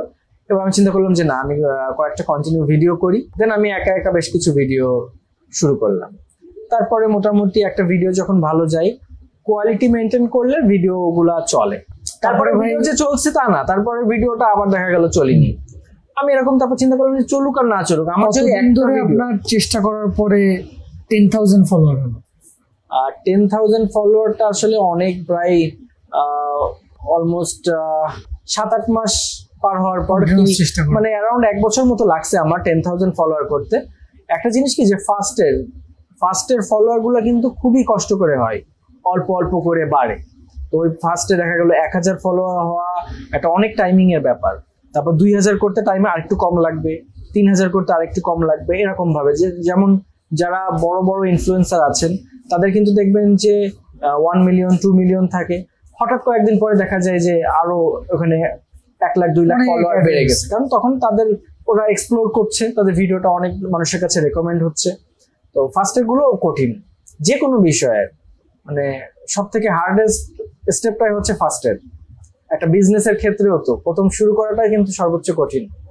অডিয়েন্স আমার মনে হয় যে জানতে চাইবে ভাই, মানে এটাকে আপনি ক্যারিয়ার হিসেবে ভাবার কখন থেকে শুরু করেন? এটা তারপরে যখন করলাম, বেশ কয়েকটা জায়গায় ভিডিও করছি, আবার তারপরে বেশ কয়েকটা রেস্টুরেন্ট ভিডিও করছি। এবার রেস্টুরেন্টের ভিডিও করার যে আগে শুনতাম যে রেস্টুরেন্টে আছে ব্লগাররা যে ভিডিও করে, আগে আমি যেটা করতাম সেটা হচ্ছে আমি আমার যে আমার টাকা পয়সা যেটা থাকে আর কি, ছুটির দিনে ঘুরতে যাচ্ছি সেটা দিয়ে আমি হচ্ছে কোনো জায়গায় রেস্টুরেন্টে যে খাওয়া দাওয়া করছি, ভিডিও করতেছি, তখন দেখতাম যে লোকজনের কমেন্ট আসে যে হচ্ছে কি ফ্রি খাচ্ছেন বা এই টাইপের কমেন্ট। এই দেখে আমার গেল মন খারাপ হয়ে আমি চিন্তা করলাম যে না, আমি ভিডিও করবো না। এই ধরনের কমেন্ট কেন আসবে? আমি আমার নিজের টাকা খরচ করে এগুলো মনে করতেছে আপনাকে একটা নেগেটিভ কমেন্ট যে হচ্ছে ধরেন যে কেমন ব্লগার, ফালতু ব্লগার বা এরকম টাইপের কত কমেন্ট। পরিচিত লোকজন কমেন্ট আসতো যে তুই আবার এগুলো কবে থেকে শুরু করলি, তুমি আবার এগুলো কেন শুরু করেছো, এরকম টাইপের কমেন্ট বিভিন্ন। এগুলোকে আপনি কিভাবে, এগুলো তখন আসলে আমি রাতে ঘুমাতে পারতাম না। আমার সত্যি কথা যেটা, যে আমার এরকম আসতো যে আমার পরিচিত একটা লোক এরকম কমেন্ট করলো, আমি তো তার ক্ষতি করছি না, আমি তো নিজের মতন ভিডিও করছি, সে এরকম কেন করলো। তা এটা নিয়ে আসলে আমি চাইলেও রাতে ঘুমাতে পারতেছি না, দিনে আমার অস্বস্তি লাগছে, এরকম বেশ কিছু প্রবলেম হচ্ছে। বাট সময়ের সাথে এই জিনিসগুলো বললাম না যে তারপরও আমি কয়েকবার বাদ দিয়েছি। এটা একটা ভাই আমার কাছে যেটা মনে হয় যে সোশ্যাল মিডিয়া আসলে এমন একটা জায়গা, একটা মানুষ হয়তো আপনাকে একদম সামনাসামনি যে কথাটা বলতে না পারবে, বাট সোশ্যাল মিডিয়া তো কোনো বিষয় বলে দেয়, সে ধাপধুপ করে একটা কমেন্ট করে দেয়, কমেন্ট করবে। ওই কমেন্টটা যে তার উপর কেমন এফেক্ট করবে, এটা একটা কমেন্ট যে একটা মানুষের রাতের ঘুম হারাম করে দিতে পারে বা খুব খারাপ একটা কষ্ট লাগবে, হ্যাঁ, এটা অনেকে খুব আসলে বোঝে না। যাই হোক, ওরকম কমেন্ট গুলো করতাম। তবে ওই কমেন্ট গুলো আসলে মানে আমি চাই যে যারা নতুন শুরু করছে তারা এই জিনিসগুলো যেন ওভারকাম করে। এই কমেন্ট গুলো আসলে আপনার লাইফের ডিসিশন নিতে পারে না, পজিটিভিটি ফোকাস করতে হবে। যে আপনার যেটা আপনার মন চাচ্ছে, আপনার যেটা ড্রিম, সেটার জন্য চেষ্টা করেন। চেষ্টা করলে এক সময় না এক সময় সাকসেস আসবেই। যদি শেষ পরিণতির কথা চিন্তা করেন, শেষ পরিণতি তো সবারই মৃত্যু। তার আগে যতটুকু সম্ভব নিজের যা স্বপ্ন আধুরা না রেখে সেটা নিয়ে কাজ করেন, ইনশাল্লাহ ভালো লাগবে। ইভেন আমি যে ভিডিও করতাম, আমার ভালো লাগতো এক্সপ্লোর করতে, বেড়ানোর জন্য ভালো লাগতো, বিভিন্ন জায়গায় যে নতুন কিছু ট্রাই করতে ভালো লাগতো, আমি সেটা করতাম। এটা আমি ভিডিও আপলোড না করলেও এটা তো আমার মেমোরিতে থাকবে। বাট ভিডিও থাকলে হয় কি, ওইটা ভিজিবল যখন থাকে তখন ওই মোমেন্টটা দেখে আপনি আবার মনে হয় যে সেখানে চলে গেছে। আমি ওটা শুরু করলাম। এবার আমাকে একদিনকে একটা আপু ফোন দিল, তখন শীতকাল ছিল, রাতে অলমোস্ট হচ্ছে ছুটির দিন, শুক্রবার ছিল, আমি চিত্রার মোড়ে আছি। তখন আমাকে একটা আপু ফোন দিছে যে ভাই আমার একটা ভিডিও করে দেয়া লাগবে। তো আমি বলছি যে কিসের, আপনার রেস্টুরেন্টটা কোথায়? তো সে বলছে যে আমার রেস্টুরেন্ট না, আমার হচ্ছে 3 পিসের বিজনেস। এই হচ্ছে আমার কাছে মানে একটা খুব শকিং একটা টপিক ছিল। বলছি যে আপু 3 পিসের বিজনেস, আমি তো ছেলে, আমি আপনার 3 পিসের ইয়ে করবো কিভাবে? একটা গেঞ্জি, ছেলেদের গেঞ্জি প্যান্ট হয়, আমি নিজের সামনে ধরতেছি, আমি যেটা 3 পিসে তো ট্রলের শিকার হয়ে যাবো, লোকজন তো মজা নেওয়া শুরু করবে। এমনি কত ধরনের কমেন্ট আসে। আমি বললাম যে আসলে আপু আমি তো ধরেন যে ফিমেল প্রোডাক্ট নিয়ে কাজ করি না, আমি এটা মনে হয় করতে পারবো না। আপনার ছেলেদের পোশাক থাকতো, আমি সেটা নিয়ে করতাম। তা উনি আমাকে বললো যে ভাই আপনি আমার সাথে একবার একটু দেখা করেন। তা যেহেতু একটা আপু বলছে, আমি বললাম যে আসলে দেখা তো ওইভাবে করা যায় না। বলছে কি সমস্যা নেই, আমার হাজবেন্ড আছে, আপনি হাজবেন্ডের সাথে কথা বলেন, আপনি এসে কথা বলতে পারেন, প্রবলেম নাই। তারপর আমি ওনার হাজবেন্ডের সাথে কথা বললাম, বললো যে ভাইয়া দেখা করেন। যেহেতু এখন একটা ছেলের সাথে কথা হয়েছে, আমি বললাম ঠিক আছে আমি দেখা করছি। দেন আমি আসলাম একটা আপুর বাসায়, বললো কি যে ভাইয়া আমার খুবই প্রয়োজন এখন একটু মার্কেটিংটা করা, সেল টেল অনেকটা ডাউন যাচ্ছে, আমি বাসায় বসে বিজনেস করি, তা আমাকে একটুখানি এই হেল্পটা করেন। তা আমি বললাম যে আচ্ছা ঠিক আছে। দেন আমি হচ্ছে ওনার একটা ভিডিও করলাম, বললাম কি আপু আমি কিন্তু ড্রেস ধরবো না, আমি দেখা গেল ইন্ট্রো করিয়ে দিব যে হচ্ছে আপুর এখানে এই পাওয়া যায়, আপনারা আসবেন, এখান থেকে নিবেন। অবশ্যই আপনি একটা জিনিস খেয়াল রাখবেন, আমার মেন কাজ কিন্তু যে যারা ভিডিও দেখছে তারা যেন কখনো প্রতারিত না হয়, যেন আমার প্রতি যে বিশ্বাস সেটা থাকে, যে আপনি যেটা দেখাবেন যেটা বলবেন সেটা যেন পায়। তো বললো যে আচ্ছা ঠিক আছে এটা হবে, এটা নিয়ে সমস্যা নাই। দেখলাম যে মোটামুটি সে রিজনেবল প্রাইসেই দিচ্ছে, যেহেতু বাসায় দোকান ভাড়াটা নাই, স্টাফ খরচ কম। দেন ওই হচ্ছে ফার্স্ট ভিডিও আমার ফিমেলের করা। তা ওই ভিডিওটা এত পরিমাণ হিট করলো, পরের দিন আমি ভিডিও দেখছি প্রচুর ভিউ হয়েছে, বাট আমি তো কনফিউজ যে ভিউ হয়েছে, বাট আমি মেয়েদের ড্রেসের অ্যাড দিছি, ওখানে কি কেউ যাবে? তো এবার পরে আমি আপুকে ফোন দিছি, তা যে আপু কি অবস্থা, কেউ গেছে? বলছে কি যে ভাইয়া আমার এখানে দাঁড়ানোর জায়গা নেই, আমি পরে ফোন দিচ্ছি, আমি আগে লোক সামলাইনি। তো এটা আমার কাছে খুবই একটা গুড নিউজ ছিল যে যাক আলহামদুলিল্লাহ সে যে এক্সপেকটেশন নিয়ে করছে কাজ করছে। তা উনি আমাকে একটা অ্যামাউন্ট পে করে, অল্প অ্যামাউন্ট ছিল, আমি কিন্তু এক্সপেকটেশনও রাখিনি যে উনি পে করবে, বা আমি তো আমার পারপাস করছি যে আমার শখের পারপাস যে হ্যাঁ ওনার উপকার হোক। তো উনি আমাকে পে করলো, আমি বলছি মানে একটু কনফিউজ ছিলাম, আবার পেমেন্ট দিচ্ছে ভালোও লাগতেছে যে এটা আসলে মানে একটা জিনিস কি চাকরিতে মানুষ যে বেতনটা পায়, সাপোজ কেউ 10,000 টাকা স্যালারি পাচ্ছে, তার থেকে বেশি খুশি হয় যখন 100 টাকা ইনসেন্টিভ আকারে কেউ পায়, যে ওভার একটা টাকা আসছে, আমার এক্সট্রা এফোর্টের টাকা আসছে। তো আমি দেখলাম যে এই শখের জিনিস করে আমি আবার টাকাও পাবো। শুনছিলাম ফেসবুক থেকে টাকা দেয়, তখন আমার মনিটাইজেশন কিছু চালু হয়নি। তো উনি দিল, আমি পেমেন্টটা নিলাম। এই হচ্ছে আমার ফার্স্ট ইনকাম ছিল। দেন অনেক ভালো লাগাও কাজ করতো। তার আগে 2-1টা রেস্টুরেন্টে ভিডিও করছি, এমন হয়েছে যে তারা ফুডটা প্রোভাইড করছে, বাট যারা খুব ইজিলি কমেন্ট করেন যে ফ্রি খাই, এই ফ্রি খাওয়া বা কোনো কিছুর একটা বিষয় কি যে কেউ কখনো কাউকে ফ্রি খাওয়ায় না, আপনাকে সম্পর্কে বা আত্মীয় স্বজনের বিষয় আলাদা, বাট বাইরের অপরিচিত লোক আপনাকে কখনোই ফ্রি খাওয়াবে না, কোনো না কোনো স্বার্থ বা কাজ এখানে থাকে, সেটা দুইজন মিলে করে, যার কারণে এখানে খাওয়াচ্ছে। আর এখানে হচ্ছে ফ্রি খাওয়ার যদি বিষয়ও থাকে, এটা একদিনে আসেনি, তার আগে অনেক কষ্ট করা লাগছে, অনেক এফোর্ট দেওয়া লাগছে, দেন তারপরে যে কেউ গেলে তো হ্যাঁ যে কেউ গেলে তো হবে না। যারা নতুন ইনফ্লুয়েন্সার আসছেন, হ্যাঁ আপনারাও করেন, আপনারাও ভালো কিছু করেন, তাতে তো আমার ক্ষতি নাই, করেন আপনারা, কিন্তু প্রথমে থেকেই এটা হবে না, প্রথমে কষ্ট করতে হবে প্রচুর। দেন তারপর উনি আমাকে কাজটা করালো, আমি দেখলাম ভালো ফিডব্যাক। এবারে আমার কাছে আরো বেশ কিছু কল আসলো যে ভাই আমার একটা আমাদের একটু ভিডিও করা লাগবে, তারপরে হচ্ছে এরকম। তা এগুলো আমার কাছে তারপর কেমন একটা আনইজি লাগতো যে আমি এরকম একটা ব্র্যান্ডের কাজ করবো, আমি তো শখের বসে করছি। দেন তারপরে 2-1টা কাজ এরকম করলাম, আল্লাহর রহমতে সেগুলো করলো। ছেলেদের ফ্যাশনেবল আইটেম নিয়েও 2-1টা স্টোরে কাজ করলাম, তা মোটামুটি সেগুলো ভালো রেসপন্স ছিল। মজার বিষয় হচ্ছে ছেলেদেরটার থেকে মেয়েদেরটা রেসপন্স বেশি ছিল, যেটা আপনার এক্সপেকটেশনে ছিল। আমার এক্সপেকটেশনে ছিল না। অনেক আপুরা আছে যারা যথেষ্ট ভালোবাসা দেয়, মানে ভাই হিসেবে ভালোবাসা দেয়, তাদের ফ্যামিলি আছে, তাদের বাচ্চারা দেখে, যেহেতু ফুড আইটেম নিয়ে করি। আমার ভাগ্নে কিন্তু আপনার অনেক বড় ফ্যান। হ্যাঁ, আমি তো তার সাথে দেখা করছি, ইভেন লাস্ট একটা পিকনিকে যে আমি তার সাথে সময় কাটাইছি, আসলে অনেক ভালো লাগে। আর কেউ যদি আসলে মানে নিখুঁত সম্পর্ক চান, বাচ্চাদের সাথে সময় কাটাবেন, তাদের সম্পর্কে কোনো অভিনয় থাকে না, বড়দের থেকে তাদের সাথে থেকে ভালো লাগবে। আমি যার কারণে সময় পেলে বাচ্চাদের সাথে সময় কাটাই, খুবই ভালো লাগে। ভাই এখন কারেন্টলি কয়টা ব্র্যান্ডের সাথে কাজ করতেছেন? এবং আরেকটা হলো যে মানে পেজ থেকে আপনার এখন ইনকাম আসতেছে কিনা, অনেকেই এই ব্যাপারে কিন্তু জানতে চায়, এবং রিসেন্টলি দেখতেছি এটা নিয়ে অনেক বেশি যে ফেসবুক মনিটাইজেশন পেজ থেকে ইনকাম করব, এই ব্যাপারটা যদি এটা নিয়ে আমার কাছে অনেক কমেন্ট আসে। অনেক প্রথমে বলেন যে কয়টা ব্র্যান্ডের সাথে কাজ করতেছেন আর পেজের ইনকামের ব্যাপারটা। আচ্ছা, কন্টিনিউয়াস প্রসেসে যদি বলা হয় তাহলে এখন কাজ করছি অলমোস্ট 10টার বেশি ব্র্যান্ডের সাথে কাজ করি, বাট কন্টিনিউয়াস প্রসেসে না, যে এরকম এগ্রিমেন্ট করা এরকম না, তার থেকে বেশিও কাজ করা হয়েছে, যে দেখা গেল বিভিন্ন অকেশনে ভিডিও করা হচ্ছে। আর যদি কন্টিনিউয়াস প্রসেসে কাজের কথা বলি তাহলে আমার প্রথম কাজ আমি যেটা কোনো ব্র্যান্ডের সাথে করি সেটা হচ্ছে ন্যাচারালস বাই রাখি। তখন আমি এক্সপেকটেশনে ছিল না যে কোনো ব্র্যান্ডের সাথে কাজ করব। আমার বেশ কিছু পিআর পাঠাতো বিভিন্ন ব্র্যান্ডের থেকে যে আপনাকে প্রোডাক্টটা পাঠাচ্ছি, আপনি ভিডিও করেন। তা ন্যাচারালস বাই রাখি থেকে আমাকে নক করলো। ইভেন ন্যাচারালস বাই রাখি যে যশোরের ব্র্যান্ড সেটাও আমি জানতাম না, অনলাইনে দেখছি ভিডিও, তা আমাকে নক করছিল একজন। দেন আমাকে বললো আপনার কাছে প্রোডাক্ট পাঠাবো, আপনি ভিডিওটা আপনি দেখেন, মানে করতে পারবেন কিনা। বললাম যে ঠিক আছে আমি করবো। না, এটার পিছনে ব্যাকস্টোরি হচ্ছে আমরা তখন ন্যাচারালস বাই রাখিতে একটা মানে মেল ফেস খুঁজতেছি, শুধু দিদি ভাই ভিডিও করে, তখন আমরা মেল ফেস খুঁজতেছি যে একটা আমাদের পার্মানেন্ট মেল ফেস লাগবে। তখন দেখতে দেখতে যেহেতু যশোরে আমরা এই কাজগুলো করি, মনে হলো যে আপনাকে দিয়ে করাইলে কেমন হয়। তারপরে আপনাকে প্রোডাক্ট পাঠাইলাম, আপনি বেশ ভালো ফিল করলেন, তারপরে তো বেসিক্যালি জানি। তা আমাকে ফার্স্টে যখন বলছিল, আমি নিজে যেটা করতাম যে আমার অডিয়েন্স যারা আছে আগে আমি তাদেরকে পজিটিভটা দিব।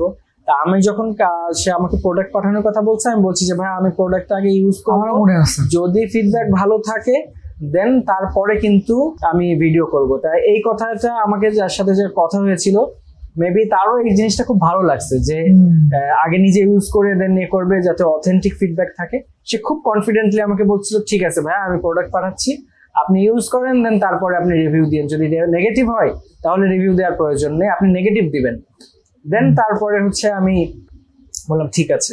দেন এই কথাটা নিয়ে তারা হয়তো ডিসকাশন করছে, আমার কাছে প্রোডাক্ট দিছে, আমাকে অফিসে ইনভাইট করা হলো। দেন আমি হচ্ছে ন্যাচারালস বাই অফিসে গেলাম, এবং অফিসে যাওয়ার পরে আমাকে হচ্ছে তারা সরাসরি আমার সাথে মিট করলো, এবং আমার যে কথাটা বলছি সেটা তাদেরও ভালো লাগছে যে আপনাকে ইউজ করে করবেন, ঠিক আছে তাহলে আমাদের সাথে কি আপনি কন্টিনিউ কাজ করবেন, আমরা কনফিডেন্ট যে আপনার এটা ভালো হবে। আপনাকে প্রোডাক্ট দিয়ে বললো কি আপনি প্রোডাক্টটা কয়েকদিন ইউজ করেন, দেন তারপর আপনি চিন্তা করেন যে কি করবেন। দেন আমি প্রোডাক্টটা ইউজ করে দেখলাম অ্যাকচুয়ালি প্রোডাক্টটা ভালো।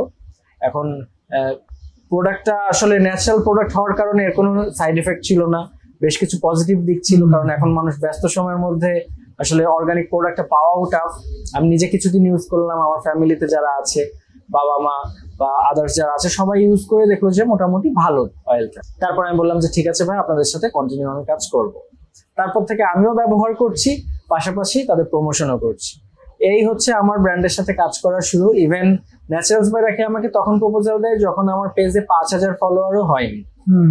তো আসলে আমার এই সাকসেস স্টোরির পেছনে ন্যাচারালস বাই রাখির অনেক বড় একটা অবদান আছে। আমি সব সময় তাদের প্রতি গ্রেটফুল যে তারা আমাকে একটা অপরচুনিটি দিয়েছে। ইভেন তাদের কারণে অনেকে আমাকে চিনছে, আবার দেখা গেল অনেকে আমাকে পার্সোনালি নক করে যে এটা কেমন হবে। তো আসলে দুইটা মিলিয়ে আমি আমার মানে পথে যেরকম অন্যান্য বাধা আসছিল, এটা আমার পথের একটা প্লাস পয়েন্ট ছিল, আমাকে অনেক সাপোর্ট দিয়েছে ন্যাচারালস বাই রাখি।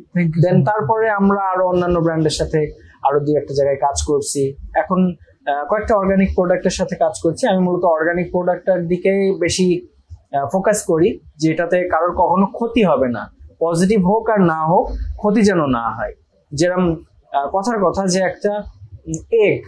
একটা ডিম যদি কেউ খায়, এটা তো হেলদি একটা ফুড, বাট এটা খেয়ে সবাই যে কাজে লাগবে তা কিন্তু না।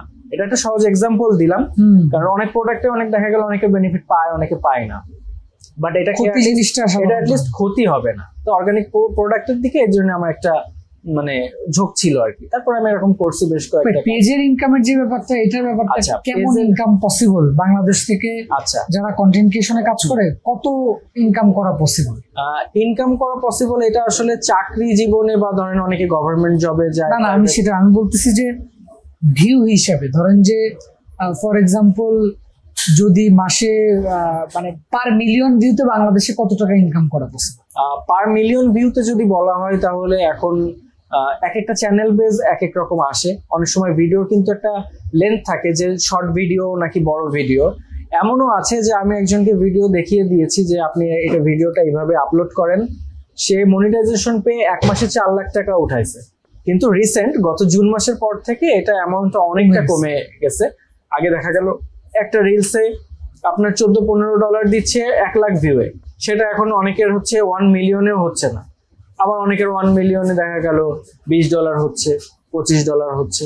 আসলে ইনকামটা হচ্ছে ফিক্সড না। আবার আপনার ভিডিওটা যদি ইউএসএ থেকে দেখে তাহলে বাইরের দেশে ডলার আরো অনেক বেশি আসে। তা আলহামদুলিল্লাহ আমরা বাংলাদেশ থেকে যে আর্ন করতে পারছি এটাই অনেক। তাহলে বাংলাদেশ থেকে বা আমি যদি লোকাল যশোরের কথাও চিন্তা করি, যারা কন্টেন্ট ক্রিয়েশনে আসবে তারা এটাকে কিভাবে ক্যারিয়ার বানাতে পারে? আচ্ছা, এটা ক্যারিয়ার বানাতে পারে আপনি যে প্যাশন বা আপনার যে প্রোডাক্ট, আপনি ধরেন যে একটা শপ আছে আপনার, আপনি নিজেও আপনার শপ নিয়েই আপনি চাইলে একটা পেজ খুলতে পারেন। আপনি রেগুলার ভিডিও দিবেন, আপনার প্রোডাক্ট সেলও হবে, আপনার এটা কন্টেন্টও বানানো হলো। যদি আপনার প্রোডাক্ট অ্যাকচুয়ালি ভালো থাকে তাহলে আপনার অডিয়েন্স অটো গ্যাদার হবে, অটো ভিউ হবে, সেখান থেকে একটা এক্সট্রা আর্নিং হবে। আপনি বিজনেস দিয়েও আর্নিং করতে পারবেন, পাশাপাশি আপনার যাদের ধরেন যে শপ নাই, বিজনেস নাই, তারা যারা ভিডিও করতেছে, আপনার যদি এটা চিন্তা করেন যে আপনি ফেসবুক থেকে আর্নিং হবে, সেই আর্নিংটা দিয়ে ঘুরবেন, তাহলে এটা ফার্স্টের দিকে টাফ। অনেক সময় আপনার এক্সপেকটেশন প্রথমে রাখতেই হবে যে আমার এখান থেকে আর্নিং আসবে না। ইভেন আমি যখন শুরু করছিলাম তখন বেশ কিছু ক্রাইটেরিয়া ছিল যে 5000 ফলোয়ার প্লাস 60,000 মিনিট ভিউ না হওয়া পর্যন্ত মনিটাইজেশন আসবে না। তো অনেকের দেখা গেল 5000 ফলোয়ার হয় বাট 60,000 মিনিট ওয়াচ টাইম ফুল হয় না। আবার অনেকে 60,000 মিনিট হচ্ছে বাট 5000 ফলোয়ার নাই, এ কারণে হয়। এখন তো এত কঠিন নাই, এখন জাস্ট আপনার পেজে যদি 200 ফলোয়ারও থাকে এমনও অনেকে কন্টেন্ট মনিটাইজেশন দিয়ে দিচ্ছে। সো এটা অনেক ইজি হয়ে গেছে, বাট কম্পিটিশন অনেক বাড়ছে। এখন ঘরে ঘরে মানে ব্লগার্স আছে। তবে এর মধ্যে থেকে যদি আপনারা প্যাশন নিয়ে কাজ করেন, আমি সবসময় একটা কথাই বলি যে আপনার ভালো লাগছে, শুধু ইনকাম না, ভালো লাগতেছে এমন কাজ করেন তাহলে আর্নিং হবে। বাট ওই আর্নিংটা কোন পর্যায়ে যে বাড়বে এটার জন্য আপনাকে অবশ্যই সময় দিতে হবে। আমি এখন যেটা করছি সেটার পেছনে আমি 2 বছর কষ্ট করছি, 2 বছরে কিন্তু 1 টাকা আমি আর্নিং করিনি, আমি শুধু আমার ভিডিও দিছি। এটা বহু মানুষ এই 2 বছরের এই মাঝখানের এই পথেই আর কি গিভ আপ করে দিবে। আমি অনেকবার গিভ আপ করছি, বাট এখানে আমার আরেকটা প্রবলেম যে শুরু হলো, ন্যাচারালস বাই রাকির সাথে কাজ করলাম, এখন আমি তো অলরেডি হচ্ছে একটা ফুল টাইম জবে এনগেজ রয়েছে। দেন আমি আমার বসকে বললাম যে ন্যাচারালস বাই রাকির রিকোয়ারমেন্ট ছিল সপ্তাহে 2 দিন শুট, একটা হলিডেতে আর একটা অন্য দিন হবে। আর অন্য দিন তো আসলে আমার টাইম বের করাটা টাফ ছিল। আমি আমার বসের কাছে শেয়ার করলাম, সে তার যারা হচ্ছে ফ্রেন্ড সার্কেল আছে তারাও তার বিজনেসের সাথে ইনক্লুডেড। দেন তারা আলোচনা করে মূলত তারা আমার বসকে আমার পক্ষ নিয়ে তার কাছে রিপ্রেজেন্ট করে তারা জিনিসটা রাজি করালো। রাজি করানোটা টাফ ছিল, বাট রাজি করিয়েছে। যেহেতু আমি লং টাইম ধরে তাদের কাছে কাজ করি, তাদের সাথে কাজ করছি, জব করতেছি, দেন তারা আমাকে রাজি করলো ঠিক আছে সপ্তাহে 1 দিন। বাট সেদিনকে আমি 5টার সময় বিকাল 5টায় বের হব, 5টায় বের হয়ে তারপরে আমি বাকি টাইমটা কাজে লাগাতে পারবো।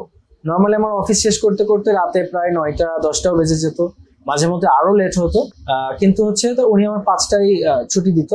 কারণ 5টার ভিতরে আমি দেখা গেল মাগুরায় থাকি, নড়াইলে থাকি বা যেখানেই থাকি, আমার দিনের কাজ শেষ করে আসতে হবে, এসে তারপরে আমি ওইখানে যাব। এটা আমার জন্য টাফ ছিল, বাট যেহেতু আমার প্যাশন আর শখ ছিল, এটা আমার একটা নতুন অপরচুনিটি, আমি অনেক কষ্ট করে হলেও সেটা কাভার করতাম। কাভার করে টায়ার্ড থাকলেও দেখা গেল একটু ফ্রেশ হয়ে কিছুক্ষণ রেস্ট নিয়ে ওখানে আসতাম, এসে বাকি শুটটা ন্যাচারালস বাই রাকি বাকি শুট কমপ্লিট করে এভাবে প্রায় 6 মাস কাজ করছি। তারাও হচ্ছে যে ভিডিওগুলো আমার দিয়ে করছে, মোটামুটি ভিডিওগুলো ভালোভাবে করতে পারছিলাম, অনেক হেল্প করছে, অনেক ডিরেকশন দিয়েছে, এবং সেই ডিরেকশনগুলো কিন্তু আমি আমার যে পার্সোনাল যে ব্লগিং করি এতেও আমার অনেক কাজে দিয়েছে। কারণ আমি আগে ভিডিও করতাম, পুরোনো ভিডিওতে ফেস আনতাম, ম্যাক্সিমাম ভিডিওতে 2-1টা জায়গায় মোমেন্টে আমি ফেস আনছি, বাকি টাইম আমার কাছে একটু আনইজি লাগতো যে ক্যামেরার সামনে কথা বলাটা কেমন হবে।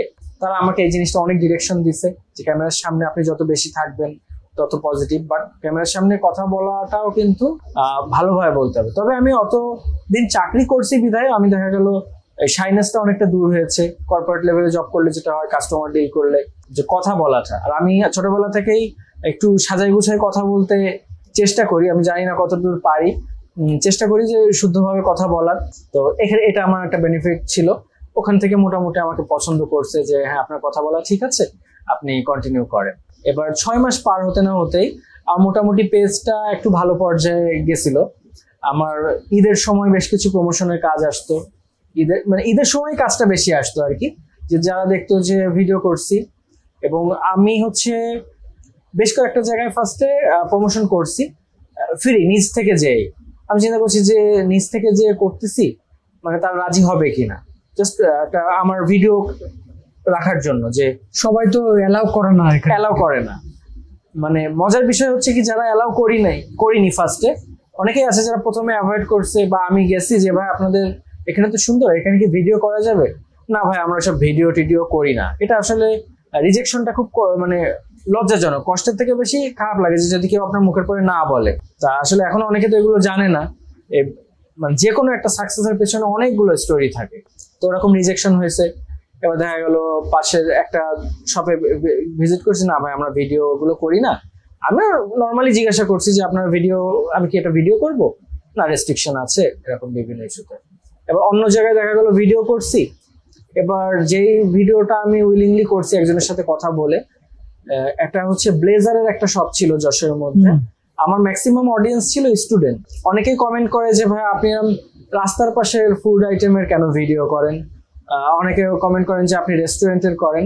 আর বিষয়টা হচ্ছে কি, যে রাস্তার পাশে যারা ফুড আইটেম খাচ্ছে, আমি রাস্তার পাশ থেকেও খাই, আমি রেস্টুরেন্টেও খাই, কিন্তু কখনো কাউকে ছোট করা উচিত না।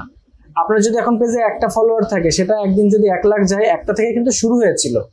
যে রাস্তার পাশে ফুডকার্টে বিজনেস করছে তারও স্বপ্ন কিন্তু রেস্টুরেন্ট দেয়ার, বা যে এখন রেস্টুরেন্ট দিচ্ছে সেও হয়তো রাস্তার পাশ থেকেই শুরু করছে। এরকম অনেক উদাহরণ আছে। তো আমি বলছি যে আমার অডিয়েন্স সব ধরনের আছে, আমি কেন করব? যে রাস্তার পাশে খাচ্ছে সে হয়তো ওখানে এফোর্ড করতে পারছে না বলে খাচ্ছে, এটা ছোট হওয়ার কিছু নেই। সে ফ্যামিলি নিয়ে যে একটা জিনিস পাচ্ছে, একটা নিউজ পাচ্ছে, এটাই আমার কাছে পাওয়া। আমি ভিডিও করতাম, আমার ভিডিও সবগুলো কিন্তু মূলত ডিটেলস ভিডিও থাকে, যে কোন লোকেশনে প্রাইস কত, অনেক খাবারের টেস্টের থেকে বেশি আমি ভিডিওর ইনফরমেশন দিই, যেন কখনো কেউ কোনো রেস্টুরেন্টে যে মেনু কার্ড দেখে মানে এমন না হয় যে তার বাজেটের বেশি হয়ে যাচ্ছে, ওখান থেকে বেরোয় আসবে। এটা কিন্তু কষ্টদায়ক। এই প্রবলেমটা ফেস যেন না করে বলে আমি ডিটেলস দিই। 10 জনের কাছে ভালো না লাগলেও হয়তো একজনের কাছে এই জিনিসটা কাজে আসবে। অনেক রেস্টুরেন্টে যাওয়ার সময় আমরা কিন্তু জানি না যে ওখানে অনেক ওভার রেট আছে কিনা, আগে থেকে ইনফরমেশন। হ্যাঁ, আগে থেকে ইনফরমেশন বলে ঠিক আছে, এই রেস্টুরেন্ট তো আমি ভাবতাম প্রাইস বেশি, বাট আমি কমে পাচ্ছি, যাক। এরকম অনেকে আমাকে থ্যাঙ্কস জানায়। আমার তখন মনে হয় যে আমি সাকসেস, যে তাকে একটা সুবিধা হলেও দিতে পারছি। সবকিছু আসলে ভ্যালুর সাথে, মনিটাইজেশন, ইনকাম, ডলার, এগুলোর সাথে কম্পেয়ার করার মতন না। যখন এই যে আপনি দেখা গেল যে বিভিন্ন মানে ফার্স্ট এরকম একটা মোমেন্টের কথা জানতে চাই যে আপনার কোনো ফ্যান বা ফলোয়ার আচ্ছা মানে কি করছে, এটা হচ্ছে আমি যখন ভিডিও দেখতাম বা আমার ভিডিও যখন একটু মোটামুটি চলছে, কম বেশি লোকজন দেখে, কমেন্ট করে, তা আমি একদিনকে বলছি কি যে যে এই যে সবাই যে রাস্তায় দেখা গেল বা যারা সেলিব্রিটি, তারা এই যে রাস্তায় যখন বের হয় তাদের সাথে সেলফি তোলে, এটা তো আসলে অনেক বড় পাওয়া। এটা কি ব্লগিং করলে কোনো সময় হয়? তা আমার একটা ফ্রেন্ড বলছে, আরে ওগুলো কি ব্লগারদের সাথে হয় নাকি, ওগুলো তো যারা সেলিব্রিটি তাদের জন্য, এ তো আশা রাখাও ভুল। বললাম যে না, এরকম যদি হয় তা তো জিনিসটা ভালো, একটা ভালোবাসা, একটা অপরিচিত লোকের ভালোবাসা, এটা আসলে অন্যরকম। কিন্তু আসলে একটা বড় পাওয়া, চেনেন না, জানেন না, সে এসে আপনাকে বলছে ভাই আপনাকে ভালো লাগে, এটা মানে খুবই বড় একটা কিছু। তা যাই হোক, ওই কথা বলার কিছুদিন পরে আমি একটা ফুড ব্লগ করতে গেছিলাম চিলাক্সে, বড় বাজারে। চিলাক্সে একটা ভিডিও করতে গেছি, এবার হঠাৎ করে একটা ছেলে আর একটা মেয়ে আসছে, মেবি কাপল হতে পারে বা ফ্রেন্ড হতে পারে, এসে আমাকে বলছে যে ভাইয়া আপনার সাথে একটু কথা বলবো। তারা একটু শাই ফিল করতেছে।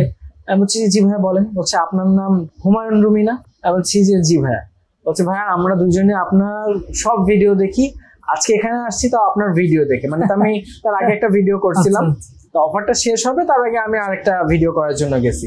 বলছে ভাইয়া আপনার কিছু মনে না করলে একটা কথা বলবো। বলছি বলেন। বলছে আপনার সাথে একটা সেলফি তুলবো। আমার যে ফ্রেন্ড আমাকে বলছিল যে ওটা কি ওদের সাথে হয় নাকি, সে ফ্রেন্ডও আমার সাথে ছিল, সে হচ্ছে চুপ করে রয়েছে। এবার আসলো, আমি ছবি তুললাম, আমি অনেক খুশি, মানে অনেক ভালো লাগছিল। দুইজনের সাথে আমি ছবি তোলার পরে দেন তারা যখন গেল, সে আমাকে বলতেছে যে তোমার তো একটা স্বপ্ন পূরণ হয়ে গেল। আমি বলছি আসলে এটা আমার সবচেয়ে বড় পাওয়া। এরপর আমাকে তখনো মনিটাইজেশন আসেনি। আমি তখন বলছি যে আমার ফেসবুক থেকে কখনো মনিটাইজেশন আসুক বা না আসুক, এই যে একটা মানুষ এসে ভালোবাসা দিচ্ছে না, আমার এতদিনের কষ্টটা সাকসেস। আসলে অনেক বড় পাওয়া। এগুলো আসলে টাকার সাথে কম্পেয়ার করার মতন না, যার কারণে আমি কন্টিনিউ করতে পারছি। এখন তো আপনি হচ্ছে মানে ফুল টাইম আর কি কন্টেন্ট ক্রিয়েশনে, মানে জব তো আর করতেছেন না? জব করছি না, জবের ওখানে একটু আসি। তারপর যখন আমি ঈদের সময় অনেকগুলো ভিডিও করলাম, তখন আমার সবাই সাপোর্ট দিচ্ছে, বাট একজন হচ্ছে আমার বিপক্ষে, সেটা হচ্ছে আমার বস। এটা আসলে একটু কষ্টদায়ক হলেও সত্যি। তার কাছে অলমোস্ট আমি মাঝে যে করোনার গ্যাপ নিয়েছিলাম, সেম কোম্পানি, বাট করোনার সময় গ্যাপ নিয়েছিলাম, সেটা যদি বাদ দিয়েও ধরি, আমি 9 বছর চাকরি করছি একই প্রতিষ্ঠানে। তার বিভিন্ন মানে বিভিন্ন বিজনেস রয়েছে, এক একটা বিজনেসে আমাকে রাখছে। দেন সবাই সাপোর্ট দিলেও সে হচ্ছে এই জিনিসটা নিয়ে অসন্তুষ্ট। তার একটা চিন্তা ধারণা ছিল যে আমি যদি ভালো কিছু করি সেখান থেকে চলে আসবো। তো আমার মনে হয় যে কেউ ভালো কিছু করলে তাকে সুযোগ দেওয়া উচিত। মানে সে আমাকে ডেকে হঠাৎ করে সে আমাকে ডেকে বলছে কি যে তুমি ডিসিশন নাও যে তুমি কি ভিডিও করবা নাকি চাকরি করবা, যে কোনো একটা করা যাবে। মানে অলরেডি তার কাছে অনেক লোকজন বলছে যে ভালো ভালো ভিডিও করতেছে, ভালো করছে। দেখতাম কি যে সবাই পজিটিভ নিলেও সে জিনিসটা নিয়ে অসন্তুষ্ট। তার কাছে এই জিনিসটা মানে একটা মানুষের কাছ থেকে আমি সাপোর্ট পাইনি। দেখলাম যে সে আমাকে পজিটিভলি নিচ্ছে না। বললাম যে আমি তো কোনো খারাপ কিছু করছি না। বলছে না এটা আসলে হবে না, এরকম ভাবে করা যাবে না। কিন্তু এইটার আগে যে মানে তার আগের কয়েক মাস ধরে সে যেটা করছে সেটা হচ্ছে আমাকে, আমার অফিস শেষ হয়ে যেত দেখা গেল 8টার সময়, 7টার সময়, এরকম টাইমে শেষ হয়। আমাকে অফিস শেষ করার পরে আমি বাইরে যেতাম ঈদের আগে, কষ্ট হয়ে গেল, দেখা গেল 9টায় অফিস শেষ হয়েছে, তারপরও আমি হচ্ছে আমার ক্লায়েন্টকে বা যাদের সাথে কাজ করছি প্রমোশন ভিডিওর জন্য আমি সময় দিয়েছি। আমার অফিস তো এই টাইমে শেষ হবে, আমি তারপরে যাব। এমনও আছে যে 10টার সময় অফিস শেষ হয়েছে, আমি 11টায় যেয়ে প্রমোশন করছি, ইভেন 12টার সময় যেয়ে করছি, তাও আছে। অফিসটা মেইনটেইন করে অফিস টাইম ফুল দিব, তারপরে যেয়ে দিব, অথবা আমি শুক্রবারে দিব। তো ঈদের সময় যেটা হতো শুক্রবারেও ছুটি পেতাম না, বাট আমি রাত্রে 12টার সময় যে মানে 11টায় অফিস শেষ করে 12টার সময় যে আমি ভিডিও করছি, তারাও এটাতে রাজি যে তারা আমাকে দিয়ে প্রমোশন করাবে। আল্লাহর রহমতের ফিডব্যাকটা ছিল মোটামুটি ভালো ছিল, ওয়াচ হচ্ছে, লোকজন ভিডিও দেখে যাচ্ছে। তা এইটা সে মেনে নিতে পারে না। আমি ভিডিও দেখা গেল অফিস শেষ করে যাচ্ছি, যাওয়ার পরে রাতে ভিডিও করতেছি, পরে এটা তো লুকানোর কিছু না, আমি তো খারাপ কিছু করতেছি না, ভিডিও তো মানুষের সামনে আসবেই, সে দেখবেই। তো এটা সে মেনে নিতে পারতেছে না, সে বলছে যে না ভিডিও করা যাবে না। এবার তারপরে যখন যে পিরিয়ডে সে আমাকে বললো যে দুটার ভিতর যে কোনো একটা চুজ করো, তো তখন আমি দেখলাম যে আমার জন্য খুব হার্ড হয়ে যাচ্ছে। আমাকে 3-4 ঘন্টা অফিসে রাখা হতো। ঈদের টাইমটা পার হলো, ঈদের টাইম পার হওয়ার পরে সন্ধ্যা 7টা-8টায় অফিস শেষ। আমাকে অফিস শেষে সবাই চলে যায়, আমাকে বলে কি, আমি যেহেতু অ্যাকাউন্ট সেক্টরে ছিলাম সেই রিলেটেড ছাড়াও আমাকে বলা হয় যে তোমার সাথে মিটিং আছে, তুমি অফিসে থাকো। সে দেখা গেল ফ্রেন্ডদের সময় দিচ্ছে, ফ্যামিলিতে সময় দিচ্ছে, বন্ধুদের সাথে আড্ডা দিচ্ছে, আমাকে 2-3 ঘন্টা সে অফিসে শুধু একা, সবাই চলে গেছে, আমি অফিসে একা বসে আছি আমার সাথে মিটিং এর কথা বলে, শুধুমাত্র একটা কারণে যেন আমি বাইরে যেয়ে ভিডিও করতে না পারি। তা আমার কাছে এই জিনিসটা খুব কষ্টদায়ক লাগছিল। বাট ওই যে জব একবার আমি ছাড়ছি, ফাইন্যান্সিয়াল প্রবলেম ফেস করছি, আমার ওই জিনিসটা খুব ভয় কাজ করতো। অলরেডি তখন আমি ন্যাচারালস বাই রাকির সাথে কাজ করতেছি, বাট ওখানে আমার প্রায় 30+ স্যালারি, আর এখানে ধরেন যে স্যালারিটা তখন কম ছিল। কারণ আমি যদি অত বড় একটা স্যালারি দিয়ে আমার লাইফস্টাইলটা অনেকটা এলোমেলো হয়ে যাবে। দেখা গেল আমি শখ করে কোনো জায়গায় যাচ্ছি যে বাজেটটা নিয়ে, সেটাও আমার জন্য টাফ হয়ে যাবে। দেন আমি জবটাও প্রয়োজন ছিল, আমি আসলে দ্বিধাদ্বন্দ্বে ছিলাম। আমি তখন আবার সে আমার রাতের ঘুমটা আরাম হয়ে গেল যে আমি আসলে কি করব, খাওয়া দাওয়া সবকিছু আমার লাইফে এলোমেলো হয়ে যাচ্ছে। এমনও গেছে যে আমি একটা ভিডিও শুটে আসছি, ক্যামেরা রেডি করে আমি কথা বলতে পারতেছি না, টেনশনে আমার ফেসে একটা মানুষ কিন্তু যখন ডিপ্রেস থাকে ফেসে হাসি আসে না। এমন গেছে যে আমি ন্যাচারালস বাই রাকির শুটে গেছি, আমি করতে পারিনি, চলে আসছি। তারা যারা স্টাফ যারা ছিল, যারা এটা অপারেট করতো, তারা অনেক সাপোর্টিভ ছিল। তারা দেখা গেল কোনো কারণে যদি আমি দিতে না পারি আমাকে বলতো যে আপনি তাহলে আরেকদিন দেন। আমি চেষ্টা করতাম, টাইম মেনটেন করা, যেহেতু ছুটি পাই না। দেন আমি ওখান থেকে খুব ডিপ্রেশনের মধ্যে চলে গেলাম। একদিনকে সে আমাকে ডেকে বললো কি যে আমার টোটালি কন্টেন্ট ক্রিয়েশন বা ফেসবুকে ভিডিও ক্যান্সেল করে দিবে। আমাকে যেটা করলো সে আমি যেখানে কাজ করি, সাপোজ এই আমার টেবিল, আমার টেবিলের জাস্ট এই পাশে এখানে সে শুধু আমাকে অপারেট করার জন্য একটা ক্যামেরা এখানে অডিও সহ লাগিয়ে এটা। আমি লাঞ্চে গেছিলাম, আসার পরে দেখি কি আমার সামনে এখানে ক্যামেরা, অথচ 9 বছর চাকরি করছি, আমি তো অডিটে ছিলাম, লোকজনের চুরি বা এগুলো আমি ধরতাম যে কেউ কোনো ফল্ট করলে, আর সে আমাকে সবভাবে অপারেট করতেছে। কিন্তু সে এখানে লাগিয়েছে। এখন কথার কথা যে মানুষ তো পার্সোনাল কথাও বলে ফ্যামিলির সাথে, এইখানে যদি আপনার সামনে ক্যামেরা লাগানো থাকে এটা ট্রাস্ট ইস্যুতে চলে যায়। আমি ওইটা দেখে আমি চিন্তা করলাম যে ইনস্ট্যান্ট আমার এখনই রিজাইন দেওয়া উচিত। বাট প্রবলেম ছিল, ফাইন্যান্সিয়াল ছিল, প্রয়োজন ছিল বলে আমি খুব কষ্ট লাগলো, তারপর আমি ওটা ছাড়িনি। আমার লাইফের অনেক বেশি কষ্ট পাওয়ার ভিতরের কিছু ঘটনা এইটা একটা। আমি এটা দেখে অবাক হয়ে গেলাম যে 9 বছরেও মন পাওয়া গেল না, অথচ তার সব থেকে বেশি ট্রাস্টেড যদি একজন থাকে, আমি এখনো পর্যন্ত ইভেন আমি চাকরি ছেড়ে দিয়েছি, এখনো পর্যন্ত তার টপ ট্রাস্টেড যদি 2-3 জন থাকে, তো তার মধ্যে সে আমার নাম নিতে বাধ্য হবে। আমি এইভাবে ওখানে সার্ভিস দিয়েছি। দেন আমি ওটা দেখলাম, তা ঠিক আছে, ওটা আমি মেনে নিলাম যে হ্যাঁ আমার প্রয়োজন করি। ওরকম কাজ করতেছি প্রতিদিন। আমার সামনে অফিসে অন্যান্য এমপ্লয়িরা এসে আমাকে বলে যে ভাই আপনার এখানে তো আসলে গল্প করাটাও রিস্ক, এখানে তো এখন কথা বলা যাবে না। তো এটা কিন্তু আসলে অফিসে আমি যেহেতু অডিটে ছিলাম, যারা ম্যানেজার ছিল বা অন্যান্য স্টাফ, তাদের কাছ থেকে এই কথাটা শুনে আমার জন্য খুব ছোট হওয়া, যে আমাকে এরকম ভাবে তাচ্ছিল্য করছে, যে বস ওনাকে অবজার্ভ করছে, এটা সবাই হাসাহাসির একটা পাত্র হয়ে গেলাম। তারপর আমি করতেছি। এর ভিতরে হঠাৎ করে একদিন আমাকে সে ডাক দিয়ে বলতেছে কি যে কয়েকদিনের জন্য বাইরে একটা ট্রিপে যাবে সে। আমাকে ডেকে বললো কি যে হুমায়ুন, একটা বিষয় বলি যে 2টার মধ্যে একটা চুজ করা লাগবে। বলছিল তারপর আবার বললো এরকম? না, এটা বলার আগের ঘটনাগুলো আমি শর্টে বললাম। হ্যাঁ, তারপরে আমাকে ডেকে একদিনকে বললো যে কোনো একটা চুজ করা লাগবে। বলছি কেন? বলছে কি যে যদি কাজে হ্যাম্পার হয়, তখনও পর্যন্ত কাজে সিঙ্গেল হ্যাম্পার হয়নি, আমি ফুল এফোর্ট দিছি আমার 100%, যে আমি সারা রাত যদি জেগে থাকি, অফিস টাইমটা টাইমলি করছি, অফিসের কাজ রিপোর্টিং এমন ভাবে করছি যে একটা সিঙ্গেল রিপোর্ট আমাকে দেখাতে পারে। 6 মাস পার হয়েছে কিন্তু তার এই অবজারভেশনে, কিন্তু সে আমার কাজের পরিপ্রেক্ষিতে কোনো কমপ্লেন পাইনি। শেষে যে আমার বলছে কাজ নেগেটিভ হতে পারে, এই কথা বলে সে আমাকে বলতেছে যে কোনো একটা চুজ করা লাগবে। তা আমার তখন হঠাৎ করে মাথাও গরম ছিল। আমি চিন্তা করলাম যে না, এটা আসলে একদম দম বন্ধ মতন সিচুয়েশন হয়ে যাচ্ছে। এত দিন তিলে তিলে গড়া, তখন আমার এক একটা সাবস্ক্রাইবার, এক একটা মানুষের কথা মনে পড়লো। তা আমি তখন বললাম কি যে ঠিক আছে, আমি আমি যদি আপনার এরকমই মনে হয় তাহলে আমি জবটা কুইট করতে চাচ্ছি। আর এর মধ্যে অফিসে আরো 2-3 জন ছিল যারা যখন দেখলো যে বস আমার জিনিসগুলো অবজার্ভ করছে বা এই নিয়ে সব থেকে ভালো সম্পর্ক আমার সাথে ছিল ওনার, কিন্তু এটার অ্যাডভান্টেজে আরো বেশ কিছু এমপ্লয়ি নিয়েছে যে বস সব থেকে ট্রাস্টেড পার্সনের খোঁজ আমাদের কাছ থেকে নিচ্ছে, তার মানে নিশ্চয়ই তার প্রতি সন্দেহ বা কিছু। দেন তার বেশ কিছু লোকজন, ভাই তো মনে হয় এখন ভিডিও করতেছে, মনে হয় ভিডিও করে বেড়াচ্ছে, সবকিছুতে সে ভিডিও। মানে আমি যদি আমার বাসায় অসুস্থ থাকি, জ্বর হয়েছে, তারাও এখান থেকে রিপ্রেজেন্ট করে কি যে মনে হয় কোথাও ভিডিও করতে গেছে। আসলে সন্দেহ নিয়ে কোনো কাজ করা উচিত না। তা আমি যখন দেখলাম যে এটা এলোমেলো হয়ে যাচ্ছে, তখন পর্যন্ত আমার কোনো সিঙ্গেল ফল্ট সে পাইনি। আমি বললাম যে আমি কুইট করব, আমি রিজাইন দিতে চাচ্ছি। আপনার সাথে সম্পর্ক আমার ভালো আছে, এত বছর চাকরি করছি, তা আমি চাই না যে সম্পর্কটা খারাপ হোক। যেটুকু আছে, যেহেতু অলরেডি আপনার এটা নিয়ে একটা টেনশন কাজ করতেছে, আপনি একটা ভালো লোক দেখেন, আপনি যাকে বলবেন আমি দায়িত্ব বুঝাই দিয়ে অফিসিয়াল রুলস অনুযায়ী আমি ছেড়ে দিব। তখনও কিন্তু ভাই আমার ভেতরে কাজ করতেছে যে সামনে আমি কি করব আমি জানি না, আমি কি হবে জানি না।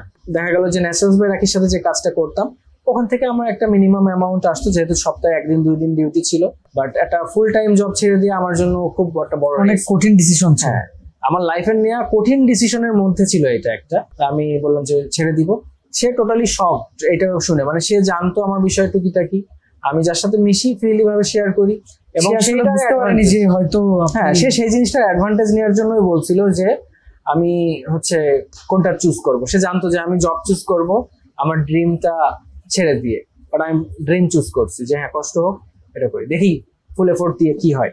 দেন সে টোটালি সব, ওই দিন সে কোনো কথাই বলেনি, বাট আমি তাকে কয়েকটা কথা বলছিলাম যে দেখেন আমি তো অফিস শেষ করে বা ছুটির দিনে যে আমি ভিডিও করতেছি, এখানে অনেক এমপ্লয়ি আছে যে ছুটির দিনে কি করতেছে আপনি সেটা জানেনও না, হয়তো সেটা নেগেটিভ কোনো কাজও হতে পারে, আমি যে কোনো কিছু সেটা তার ব্যাপার, সেটা তার ব্যাপার, আপনি জানেন না বলে তাকে বাধা দিতে পারছেন না। আমি এমন কাজ করতেছি যাতে সবাই ইন্সপায়ার করতেছে, বাট আপনি করছেন না কেন? কারণ আপনি এটা জানেন তাই। আমি নিজের থেকে উইলিংলি আপনাকে এটা শেয়ার করছি, তারপর আপনি এটা নেগেটিভলি দেখলেন, তো ঠিক আছে আমি এটা নিয়ে কাজ করব, আমি অফিস রুলস অনুযায়ী আপনি কাজ বুঝাই দিয়ে আমি রিজাইন দিচ্ছি। সে তারপর থেকে টোটালি শকিং ছিল, আমাকে কয়েকবার বিভিন্ন এমপ্লয়ি দিয়ে কথা বলিয়েছে যে ভাই আপনি এই ডিসিশন নিয়েন না, এটা ভুল ডিসিশন হচ্ছে। বাট আমি স্টিক ছিলাম যে যেই জায়গায় আসলে আমার মূল্যায়ন নেই সেখানে বেশি সময় না থাকাটা ভালো। সম্পর্ক ভালো আছে, তার 2 মাস পার হলো, 2 মাস টাইম লাইন ছিল, তারপরে অফিস থেকে রিজাইন দিলাম। এর ভেতরে আমি হচ্ছে ন্যাচারালস বাই রাকির সাথে যখন কাজ করতাম, আমি একটা ফোন দিয়েছিলাম ন্যাচারালস বাই রাকির, ওনাকে ফোন দিয়ে আমি হচ্ছে একটা কথা জিজ্ঞাসা করছিলাম যে ভাই আমি রিজাইন দিচ্ছি, তা আমার এই যে কাজটা করছি সেটা আমার যে অ্যামাউন্টই হোক একটা ফিক্স তো দরকার থাকে, তা আমার এটা কি কন্টিনিউ থাকবে, মানে আপনাকে আমার কাজ নিয়ে স্যাটিসফাই? তাহলে আমি একটা বোল্ড ডিসিশন একটা নিয়েছি, আমি জানি না পরে কি হবে। বললো যে হ্যাঁ আমরা শেয়ার, আমি ডিটেলসেই শেয়ার করলাম। শেয়ার করার পর আমি অনেক সাপোর্ট পেয়েছি, দেন আমার জন্য এটা একটু ইজি হলো। এবং আরেকটা কোম্পানিতে আমি জয়েন করছিলাম তখন ইনস্ট্যান্ট, কিছুদিন পরে জয়েন করছিলাম, হ্যাঁ কিছুদিন পরে জয়েন করছিলাম। তো ওটা আমি রিজাইন দিলাম এবং আমার অফিসে আমারই ফার্স্ট, এই যে এত বছর পার হয়েছে আমারই ফার্স্ট হচ্ছে তারা আনুষ্ঠানিকভাবে বিদায় করছে, আমাকে ফুল দিয়ে অভ্যর্থনা দিয়ে। মানে আমি ওখান থেকে রিজাইন দিছি অফিসিয়াল রুলস অনুযায়ী, বা যারা রিজাইন দিয়েছে তার আগে। লাস্টের কথা বলছি না লাস্ট যে কোম্পানি, হ্যাঁ যে কোম্পানি থেকে আমাকে ওরকম চাপ দিল, ও আচ্ছা আচ্ছা, সেখান থেকে আমার বিদায়টা সব থেকে ভালোভাবে হয়েছে, কারণ আমি সম্মানের সাথে কাজ করছি প্রপারলি। ইভেন রিজাইনও আমি ইনস্ট্যান্ট দেইনি। নর্মালি কি হয় যে অনেকে কোনো একটা নেগেটিভ হলে ইনস্ট্যান্ট রিজাইন দেয়, বাট আমি ওইটা করিনি, যে হ্যাঁ আমি রুলস অনুযায়ী করব। তো তার ট্রাস্টেড লিস্টে এখনো পর্যন্ত আমি আছি। যাক, ওখান থেকে বের হলাম, তারপরে আরো বেশ অনেক কঠিন কিছু টাইম পার করছি, বাট আল্লাহর রহমতে আমার ডিসিশনটা খারাপ ছিল না। মোটামুটি সব জায়গা থেকে একটা সাপোর্ট পেয়েছি, কাজ তারপরে আরো মানে ফুল টাইম কাজ করছি। মানে যদিও আরেকজনের জন্য আমরা এইটুকু কাজ করি, আমরা নর্মালি হয় কি যে নিজে বিজনেস শুরু করলে চিন্তা করি যে আগে একটুখানি ঘুমিয়ে নিই, লেটে যাব অফিসে, অথচ চাকরি করলে কিন্তু আমাদের ইন টাইমে যাওয়া লাগে, ইন টাইমে এক্সিট করা লাগে। বাট নিজের বিজনেসে আমরা এফোর্ট কম দিই বলে রেজাল্টও কম পাই। আমরা যদি নিজের বিজনেসে বা নিজের কাজে সেম এফোর্ট দিই যে হ্যাঁ আমি চাকরির মতন করবো, তাহলে সাকসেস আসবেই। যে নিজের বিজনেসটা যারা করে তারা দেখা গেল যে আপনার তাদের তো সিইও থাকে না বা তার উপরে তো কেউ থাকে না, সেই বস। এই জায়গাটাই ম্যাক্সিমাম মানুষ একটা ফেল করে, কারণ চাকরিতে মানে বিজনেসে প্রথমে চিন্তা করে কি যে আমি আগে বসের জায়গায় বসবো, বাট ওই চেয়ারটার আগে আপনাকে বিজনেসের সব থেকে, আপনার কোম্পানিতে সব থেকে নিচে যে চাকরি করে সে যদি দোকানের শাটার উঠায় বা নামায়, আপনার মেন্টালিটি প্রিপেয়ার থাকা লাগবে যে আমি শাটার উঠাবো নামাবো, আমার লজ্জা লাগবে না, সব কাজ আমি করতে পারবো। তাহলে আপনি ভালো একটা বস হতে পারবেন, যে মেন্টালিটি থাকবে যে হ্যাঁ আমার এমপ্লয়ি দিয়ে আমি সেই কাজটা করাতে পারবো যা আমি নিজে করতে পারবো। তো আমি তারপরে A to Z আমার কাজে আরো এফোর্ট বাড়িয়ে দিলাম, যে যেহেতু এটা একটা চ্যালেঞ্জিং, আমার সাকসেস হওয়াটা অবশ্যই দরকার, আমি ফুল টাইম দিলাম। এখানে একটা মানে খুবই আমার মনে হয় যে একটা ইন্টারেস্টিং জানতে চাইবো, জি সেটা হচ্ছে যে আপনি তো এখন ফুল টাইম আর কি কন্টেন্ট ক্রিয়েশনেই আছেন, আমি যতদূর জানি আর কি, তাই তো? ফুল টাইম তো কন্টেন্ট ক্রিয়েশনে আছেন। আমি আরেকটা জবের সাথে ইনক্লুডেড আছি, যেহেতু কন্টেন্ট ক্রিয়েশনটা শখ পারপাস করা এবং এখানে হচ্ছে ইনকামটা ফিক্সড না, এজন্য আমি আরেকটা কোম্পানিতে, একটা প্রাইভেট কোম্পানিতেও আছি, সেখানে কাজ করছি, পাশাপাশি আমি কন্টেন্ট ক্রিয়েশন করছি। বাট সেখান থেকে আমার বেশ কিছু সুবিধা দিয়ে থাকে, যে আমাকে বেশ কিছু টাস্ক থাকে মান্থলি, সেগুলো আমি কমপ্লিট করার পরে আমি এগুলো করতে পারি। বুঝতে পারছি, আপনার মেইন ফোকাসটা তো কন্টেন্ট ক্রিয়েশন। হ্যাঁ, মেইন ফোকাসটা কন্টেন্ট ক্রিয়েশন। এক মাসে সর্বোচ্চ কত টাকা ইনকাম করছেন পুরো এই জার্নিতে? পুরো এই জার্নিতে এক মাসে অ্যারাউন্ড আপনার টাকা। ও মাই গড, অনেক মানুষ আর কি হচ্ছে ইন্সপায়ার। অথচ আমি চাকরি কিন্তু 30,000 টাকার যে চাকরি ছিল, ওভারঅল ইনসেন্টিভ দিয়ে ওরকম অ্যারাউন্ড আসতো, কম বেশি হতো, অনেক সময় বেশি আসতো, অনেক সময়, যেহেতু ইনসেন্টিভ প্ল্যান ছিল। 30,000 টাকার চাকরি যখন ছেড়ে দিয়ে আমি চিন্তা করতাম যে নেক্সট ঈদে আমি কি নিজের জন্য কিছু কিনতে পারবো কি কিনতে পারবো না। তা আল্লাহর রহমতে তার পরের ঈদে আমি নিজের কেনাকাটা করছি, আমার ফুল ফ্যামিলির সবার জন্য কেনাকাটা করছি, মানে ইভেন আমি হচ্ছে নিজের টাকায় মানে শুধুমাত্র নিজের আর্নিং দিয়ে আমার লাইফের প্রথম কুরবানি দিছি আমি কন্টেন্ট ক্রিয়েশনের পরে। ও মাই গড, অ্যামেজিং। তো এটা আমার কাছে আসলে ফ্যামিলির এখন মানে কি মানে, বা যারা আপনার প্রথম দিকে আপনারে যারা করছে, নেগেটিভ ভাইব দিছে, তাদের প্রথম আসলে মানে আমার ফ্রেন্ড সার্কেলরাও জানে যে আমি পার্সোনাল লাইফ রিলেটেড কোনো কোশ্চেন বা কোনো চাপ এগুলো পছন্দ করি না। আমি সবসময় পজিটিভ ভাবে থাকার চেষ্টা করি। মানে অনেকে আছে না যে তাচ্ছিল্য করতেছে, আমি নর্মালি তাদের ফুল টাইমের জন্য অ্যাভয়েড করি। যাদের দেখছি যে এরকম প্রবলেম, আমার নেগেটিভ পিপল থেকে দূরে থাকাটা অবশ্যই দরকার, কারণ আপনার মেন্টালিটি আপনার সার্কেলের উপর ডিপেন্ড করে। আপনি যেমন লোকজনের সাথে মিশবেন আপনার সেরকম হওয়াই লাগবে, এটা আসলে হতে হয়। এই জন্য আপনি যাদের সাথে ঘুরবেন আপনি তাদেরই গড একটা পার্সন হচ্ছে আপনি। তো আমি এই জন্য সার্কেল কম, আমি আমার ফ্রেন্ড সার্কেলের থেকে বেশি সময় কাটাই আমার থেকে সিনিয়র যারা আছে অথবা জুনিয়র যারা আছে। কিছু শিখতে হলে সিনিয়র আর জুনিয়রের সাথে মেশা খুবই দরকার। আমার লাইফে জব পারপাস যখন ঢুকি আমি তখন সব থেকে জুনিয়র ছিলাম ওখানে, এবং সব বড় ভাইরা সবাই আমাকে স্নেহ করতো, ভালোবাসতো, তাদের কাছ থেকে যে জিনিসগুলো শিখছি। ফ্রেন্ডরা একসাথে হলে আড্ডা হয়, হ্যাঁ অবশ্যই লাইফে ফ্রেন্ড দরকার, আমারও এমন সার্কেল রয়েছে, বাট আমি সব ধরনের লোকজনের সাথে মিশতে পছন্দ করি, এদের কাছ থেকে শেখা যায় অনেক কিছু। ওকে ভাই, আমরা একদম শেষের দিকে চলে আসছি। লাস্ট যেটা বলবো সেটা হচ্ছে যে যারা আর্নিং এর যে বিষয়টা ছিল সেটা হচ্ছে আর্নিং এর বিষয় হচ্ছে আপনারা যদি ফুল এফোর্ট দেন ফেসবুক থেকে খুব ভালো আর্নিং পসিবল।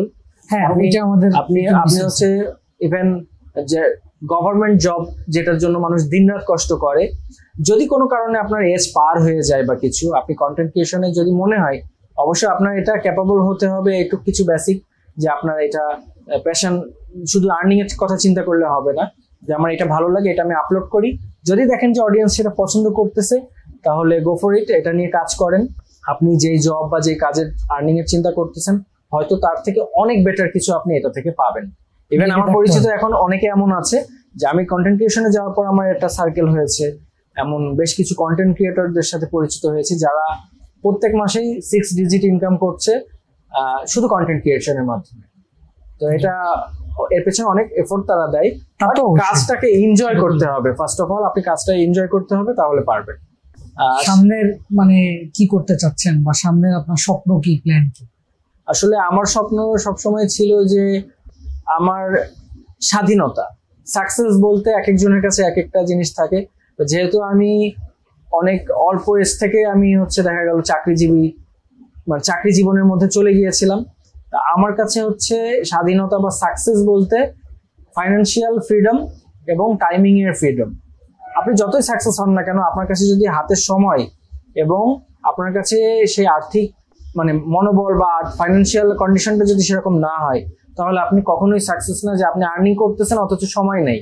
এই জন্য আমার মিশনটা হচ্ছে এমন কিছু করার যেটা এমন মানে বিজনেসের যদি করি, আমার অবশ্যই বিজনেসের প্রতি ঝোঁক বেশি, যেহেতু আমার ফ্যামিলিতে সবাই বিজনেস করে। আমি চাকরি করছি, আর আমি চাকরি করছি বলে এতদূর আসতে পারছি, কারণ আমি জানি আমার এখনো পর্যন্ত যখন মনে হয় যে একটু রেস্ট নিই, আপনি বিলিভ করবেন না, আমি এখনো মানে গত প্রায় 1-1.5 বছরের মধ্যে আমি কি টিভির সামনে যে একটা মুভি শেষ করব সেই সময় পাইনি। আর এটার জন্য আমার কোনো আফসোস নেই, আমার এখনো পর্যন্ত কোনো আফসোস নেই।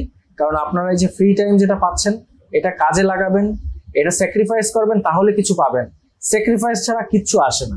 তো আপনাকে কোনো না কোনো দিক থেকে স্যাক্রিফাইস করাই লাগবে। যেটা করতে চাচ্ছেন সেটার পেছনে সময় দেন, চেষ্টা করেন, ইনশাল্লাহ ভালো কিছু হবে। আর হ্যাঁ, যারা নেগেটিভ পিপল আছে, নেগেটিভ কমেন্ট করে, তাদের থেকে সবসময় দূরে থাকার চেষ্টা করবেন। তাহলে যে কোনো পজিটিভ, হ্যাঁ পজিটিভিটির দিকে যান, ইনশাল্লাহ আপনি সাকসেস হবেন। থ্যাংক ইউ সো মাচ ভাই। তো আশা করি যারা আজকে এপিসোডটা পুরোপুরি দেখলেন অনেক লার্নিং পাইছেন, আর রুমি ভাইয়ের ব্যাপারেও অনেক অজানা তথ্য পাইছেন। এবং যারা নতুন কন্টেন্ট ক্রিয়েশনে আসতে চাইছেন, আমার কাছে মনে হয়েছে এটা একটা মাস্টার ক্লাস ছিল। যে কয়েকটা কি পয়েন্ট, সেটা হচ্ছে যে শুরুতেই ইনকাম ফোকাস থাকা যাবে না, যেটা রুমি ভাই বারবার বলছে। প্যাশনের থেকে আসতে হবে এবং নেভার গিভ আপ মাইন্ডসেট থাকতে হবে। কন্টিনিউয়াসলি লেগে থাকলে এখান থেকে কিন্তু ভালো মাপের একটা সাকসেস পাওয়া রিয়েলি পসিবল। তো thank you so much everyone. দেখা হচ্ছে পরের কোনো এপিসোডে।